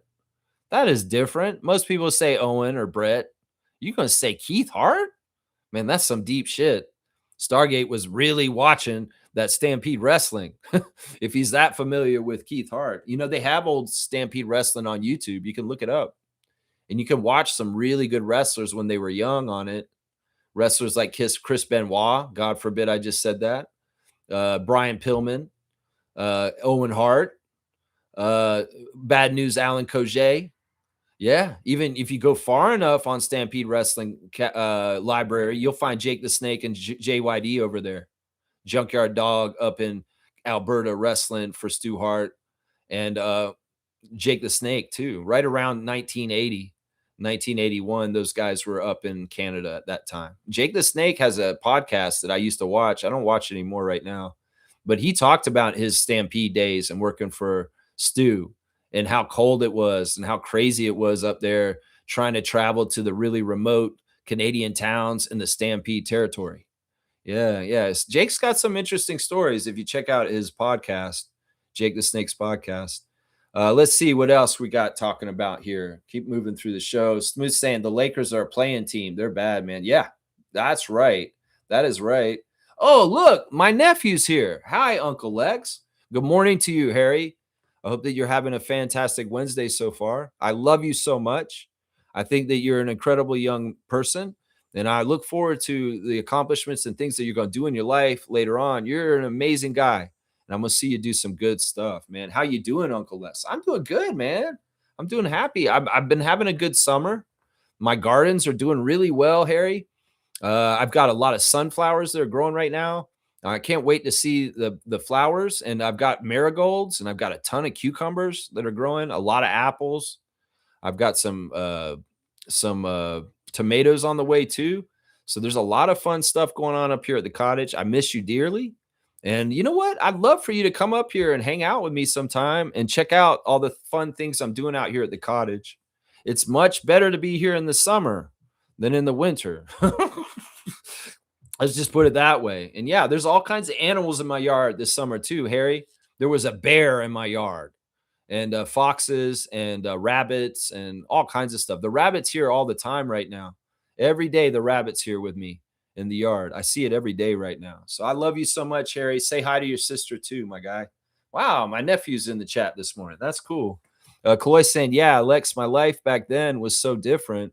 It's like I stepped into an alternate dimension with my life now. But one thing, though, I don't forget, I'm not shy about my past of being an addict. You know, in some ways, you're a walking billboard and a walking example of getting your life straight. And that's a gift you can give to other people that may need to see it. And that's important. So, yeah, you should never be ashamed of your past and your mistakes from then. You should own them like badges of courage that you've gotten through this and gotten to this side. So, yeah, Kaloy, big respect to you, man. Big respect. Yeah. Yeah. Stargate saying, I knew that Tito Santana was a teacher. Yeah, I think he's retired at this point, but he was teaching for a long time after his wrestling career, Stu. The other thing about Tito that's crazy is he is a guy who still wrestles from time to time, even now. Even now, you could probably go to some independent shows in some places and be shocked that you see Tito Santana at the top of the card in the main event against somebody who's trying to put over or something like that. So he'll show up and wrestle to a degree. Still, even like at 80 right now, he's like 80. It's crazy, man. It's so crazy. Yeah. Smooth saying, okay, should go to China. Who should go to China? I don't know. Kaz, give me a clap. I like that. Stargate saying Stampede was where I first saw guys like Bad News, David Schultz, and of course, Davey Boy and Dynamite. Yeah. Yeah. Dynamite and Davey Boy came over from UK to Stu. And that's where they started their North American careers, was with Stu. And that's part of the reason why Davey Boy married Stu's daughter, and why Tom Billington's family, which is the Dynamite Kid's real name, is formed around in Alberta. That's where his kids still live. I think his family and his offspring still live in Alberta in Canada, not in the UK. That's where Dynamite Kid's family is. And rest in peace to both the British Bulldogs who have both passed on. But yeah, that's an interesting part of their journey. Come from UK, and they become Hart family, honestly. Davey Boy Smith being in the Hart Foundation was real because he's in the family. He's Bret Hart's brother-in-law because he married his sister Diana. So yeah, this is a real family affair for real. Yeah. Trevor's saying the Raptors, Heat, and Clippers to headline NBA games in Vancouver and Quebec City. Interesting. Interesting. All right, that's good stuff. I like that. Yeah, and cheers to Kaloy for sure on his stuff that he's done. All right, here we go. This is the Tempo Redditor of the day, real quick. So, what did we think happened with the Tempo mascot? This is a real teen me. Before the season even started, there were emails sent out to fans about what the mascot should be. Then there were teases about the mascot, and some of the front office said the mascot was coming, but we're more than halfway through the season. What happened with the mascot? Were all the options so bad they just had to start from scratch? It feels strange to ask about a mascot, tease a mascot, and then confirm a mascot is coming, but then it just doesn't. This is kind of reading into this too much. In some ways, this is impatience. This is a brand new franchise, and hopefully it's not going anywhere. We have time. In some ways, this may be known as the year we didn't have a mascot, the first year. In some ways, they could keep it fresh and make it exciting for next year by presenting the mascot as a new add-on for the second year of the team. There's no rules to this. In fact, you don't even need a mascot. Ask the Lakers. Have you ever seen the Lakers have a mascot? The Lakers don't have a mascot. Have you ever seen the mascot for the Lakers? That's because they don't have one. They have the Laker girls. Jerry Buss made it very clear early on that the Laker girls were like the mascots for the Lakers.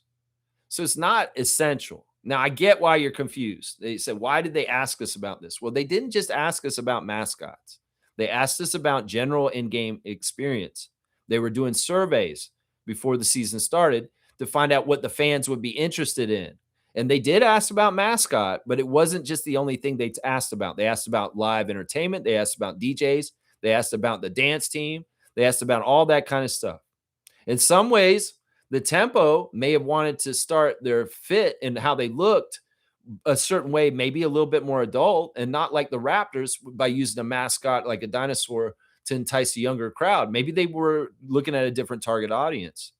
And maybe they didn't want to start their team with a mascot like the Raptor just to try and get kids in there because their market and their target audience isn't exactly kids. Sure, they're going to want kids and they're going to want to get future fans, but their initial batch of fans is going to be adults and people that are just dying to have the team like us. So this makes a lot of sense to me why this happened. Sure, they teased the metronome. Sure, they acted like they were going to drop it, but they decided not to for whatever reason.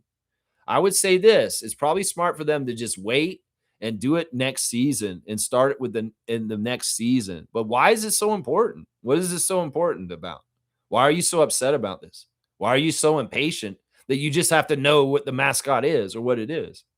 Once again, this is another opportunity for people in the modern age to practice patience, and patience is a virtue.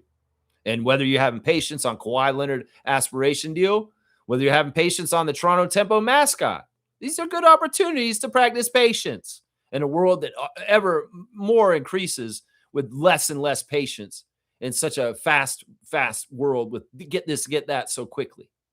Yeah, this is normal. And in some ways, this is not a big deal. You can go ask the Lakers. Do they have a mascot? Have you ever seen a mascot for the LA Lakers? And are they an important franchise? And do they have a lot of things going on with them? Do they hurt because they don't have a franchise mascot? Nope, they do not. They do not hurt for that. That's right. That's right. Stargate saying, Lex, do a wrestling classic card. I know you must have wrestling cards. Man, y'all bring back memories. The Bulldog and Dynamite Kid had the best suplex I have ever seen. I'm not going to do a fantasy wrestling card on here. If you want, Stargate in the Discord, when you go to the tab that says what Lex is watching, I'll post more classic wrestling in there. In fact, I put a wrestling show from 1987 up in there recently, and it was a Saturday night NWA WCW with Ric Flair, and the Horsemen just kicked out Ole Anderson, and they're adding Lex Luger to the group. That's where I'm at in the timeline I'm watching right now in the classic Crockett shows. So I put up an episode where they just kicked out Ole, and they're like beating him up right now. Tully and Arn. And Arn Anderson stabbing the Anderson family in the back. He's saying, I don't care about the Anderson name. I'm a horseman, and I'm a horseman for life. That's good stuff. And Nick and JJ Dillon and Lex Luger's in the back, like, standing like this, and he's all young. He's like, I'm the total package. I'm built to be a horseman. So yeah, check that out if you want to see some classic stuff. But I don't really do dream cards. Yeah, they did have some good suplexes, that's for sure. Reggie's saying this looks like Russell Westbrook may be going to Europe or the Middle East. That's probably good. I'm surprised he's not going to China. China seems like a market that he's already done very well in, and they probably pay a premium to have him over there, like Steph Marbury and other people that have gone over there, like Dwight Howard. I'm surprised he's not going to China. That seems like that would be the real cash out for him because he is a huge market in China. He really, really does. Smooth saying offers from a team in Greece and Israel. Of course, Israel. Yeah, it's Maccabi. I'm sure it's who it is. It's Tel Aviv. Man, don't be going to Israel. Seriously. Russell Westbrook, don't do that, please. You know, I respect you way more if you go play in Greece. Seriously, respect you way, way more. All right, let's check in with the CBL real quick. There was some CBL action last night, and it was pretty intense. This action's so good right now. They got in the target score time, and the teams were tied, and it was crazy. Both the teams were 3 points away from the target score, and the Montreal Lions were just so smart. It was Montreal Lions versus Vancouver Bandits. It was a marquee matchup of two bigs from Montreal, Tyrese Samuel for the Bandits and Quincy Guerrier for Montreal. And honestly, the Alliance deserved to win. First of all, Vancouver's got their spot. They're in the playoffs. They're pretty set up for where they're going to be in the playoffs. They could shuffle between 1 or 2 seed in the West. But Montreal's playing for their lives. And Quincy Guerrier got the assignment. At the end of the game, in the target score time, they were both 3 points away from the target score. If either team hits a 3, they win the game, right? So what does Montreal do? They dribble the ball down the court, and they're smart. They understand they're going to be playing them for the 3. So they go inside, and Quincy makes a 2-pointer right at the basket. So they only need 1 point to win the game. Yeah. Now it's dangerous because Vancouver's coming back the other way, and they're going to try and hit that 3. But they guarded them up so well, played such good defense. And then they came back the other way. They only needed 1 point. But you know what? They did the inverse. They were all expecting them to go inside. And then they gave the ball to another guy outside, and he hit a 3 to win the game at that point. So Montreal victorious over Vancouver in a very exciting target score time in Verdun Arena. Just really, really good stuff. 87-82, the final score. Montreal is very important for their playoff implications. Quincy was huge. The captain of the Alliance, 26 points with 7 rebounds, 9 of 18 shooting, 19 points for Blondo. He was the one who hit the target score shot at the end. And on the other side in the loss, 16 points for Tyrese Samuel, 17 points for Jarrell Eddy. And Jarkel Joyner got hurt and only played 6 minutes because he was not playing at the end of the game. Shamar Givens got 25 points also off the bench. Big time win for Montreal. They stay alive, and they have 10 wins now. And Ottawa's on the outside looking in with only 9 wins. So the amount of wins that these teams get is really going to determine whether they're in or not.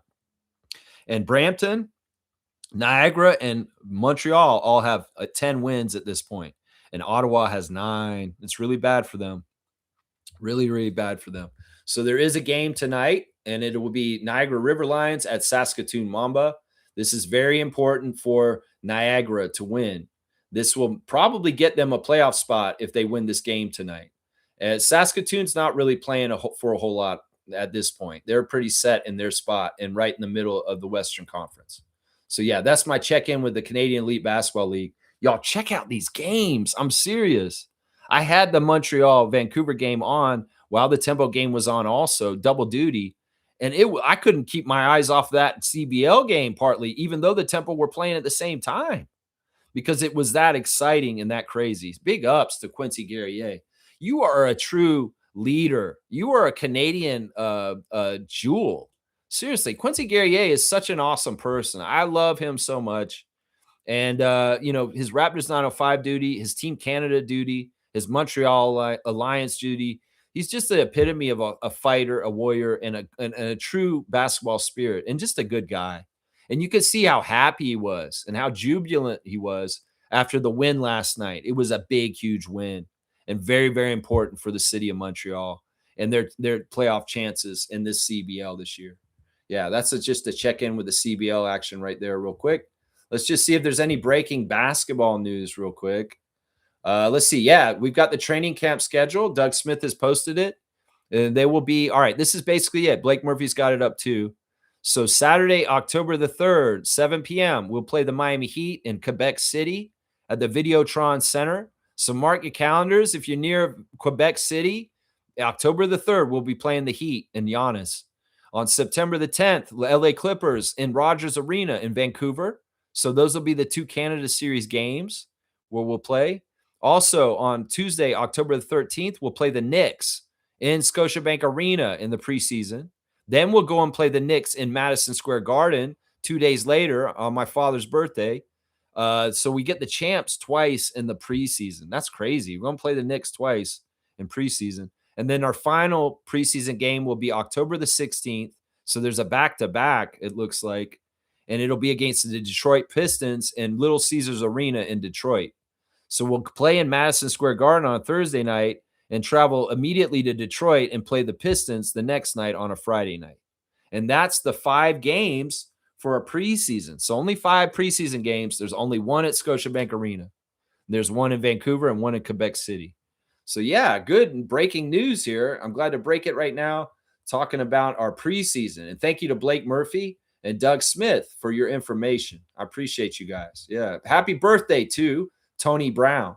Who is Tony Brown?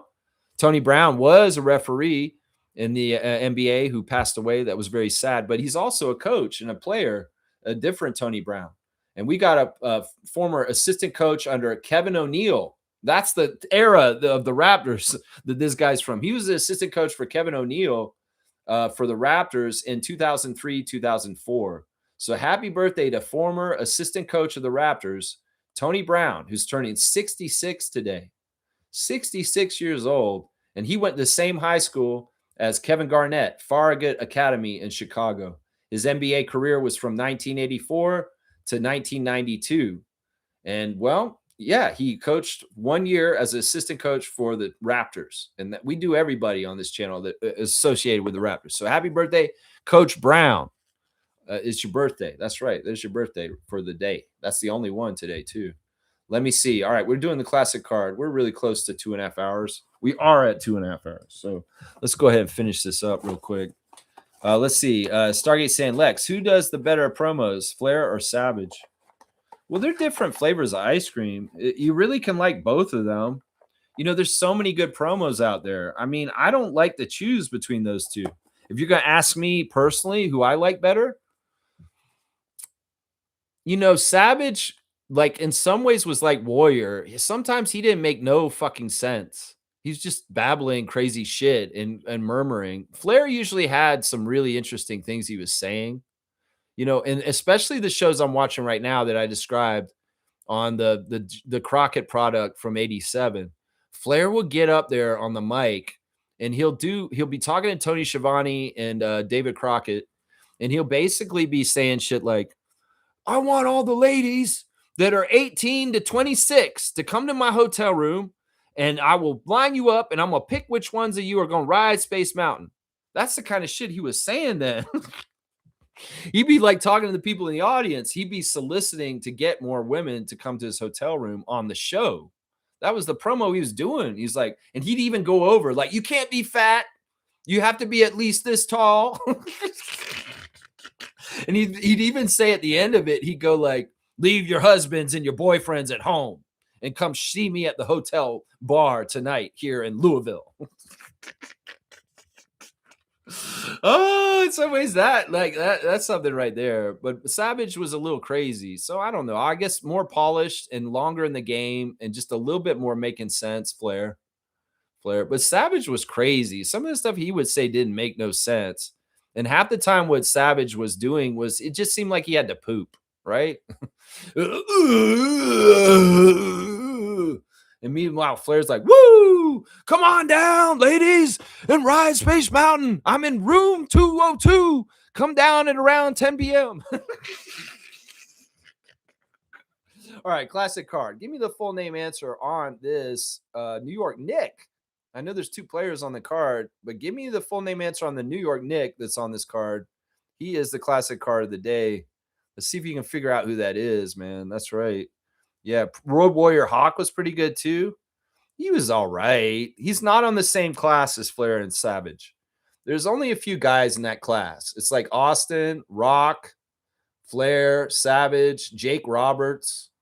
There's just a certain class of guys. Hawk was kind of the same every time he did stuff, you know. Johnny Newman's right. Stargate got it.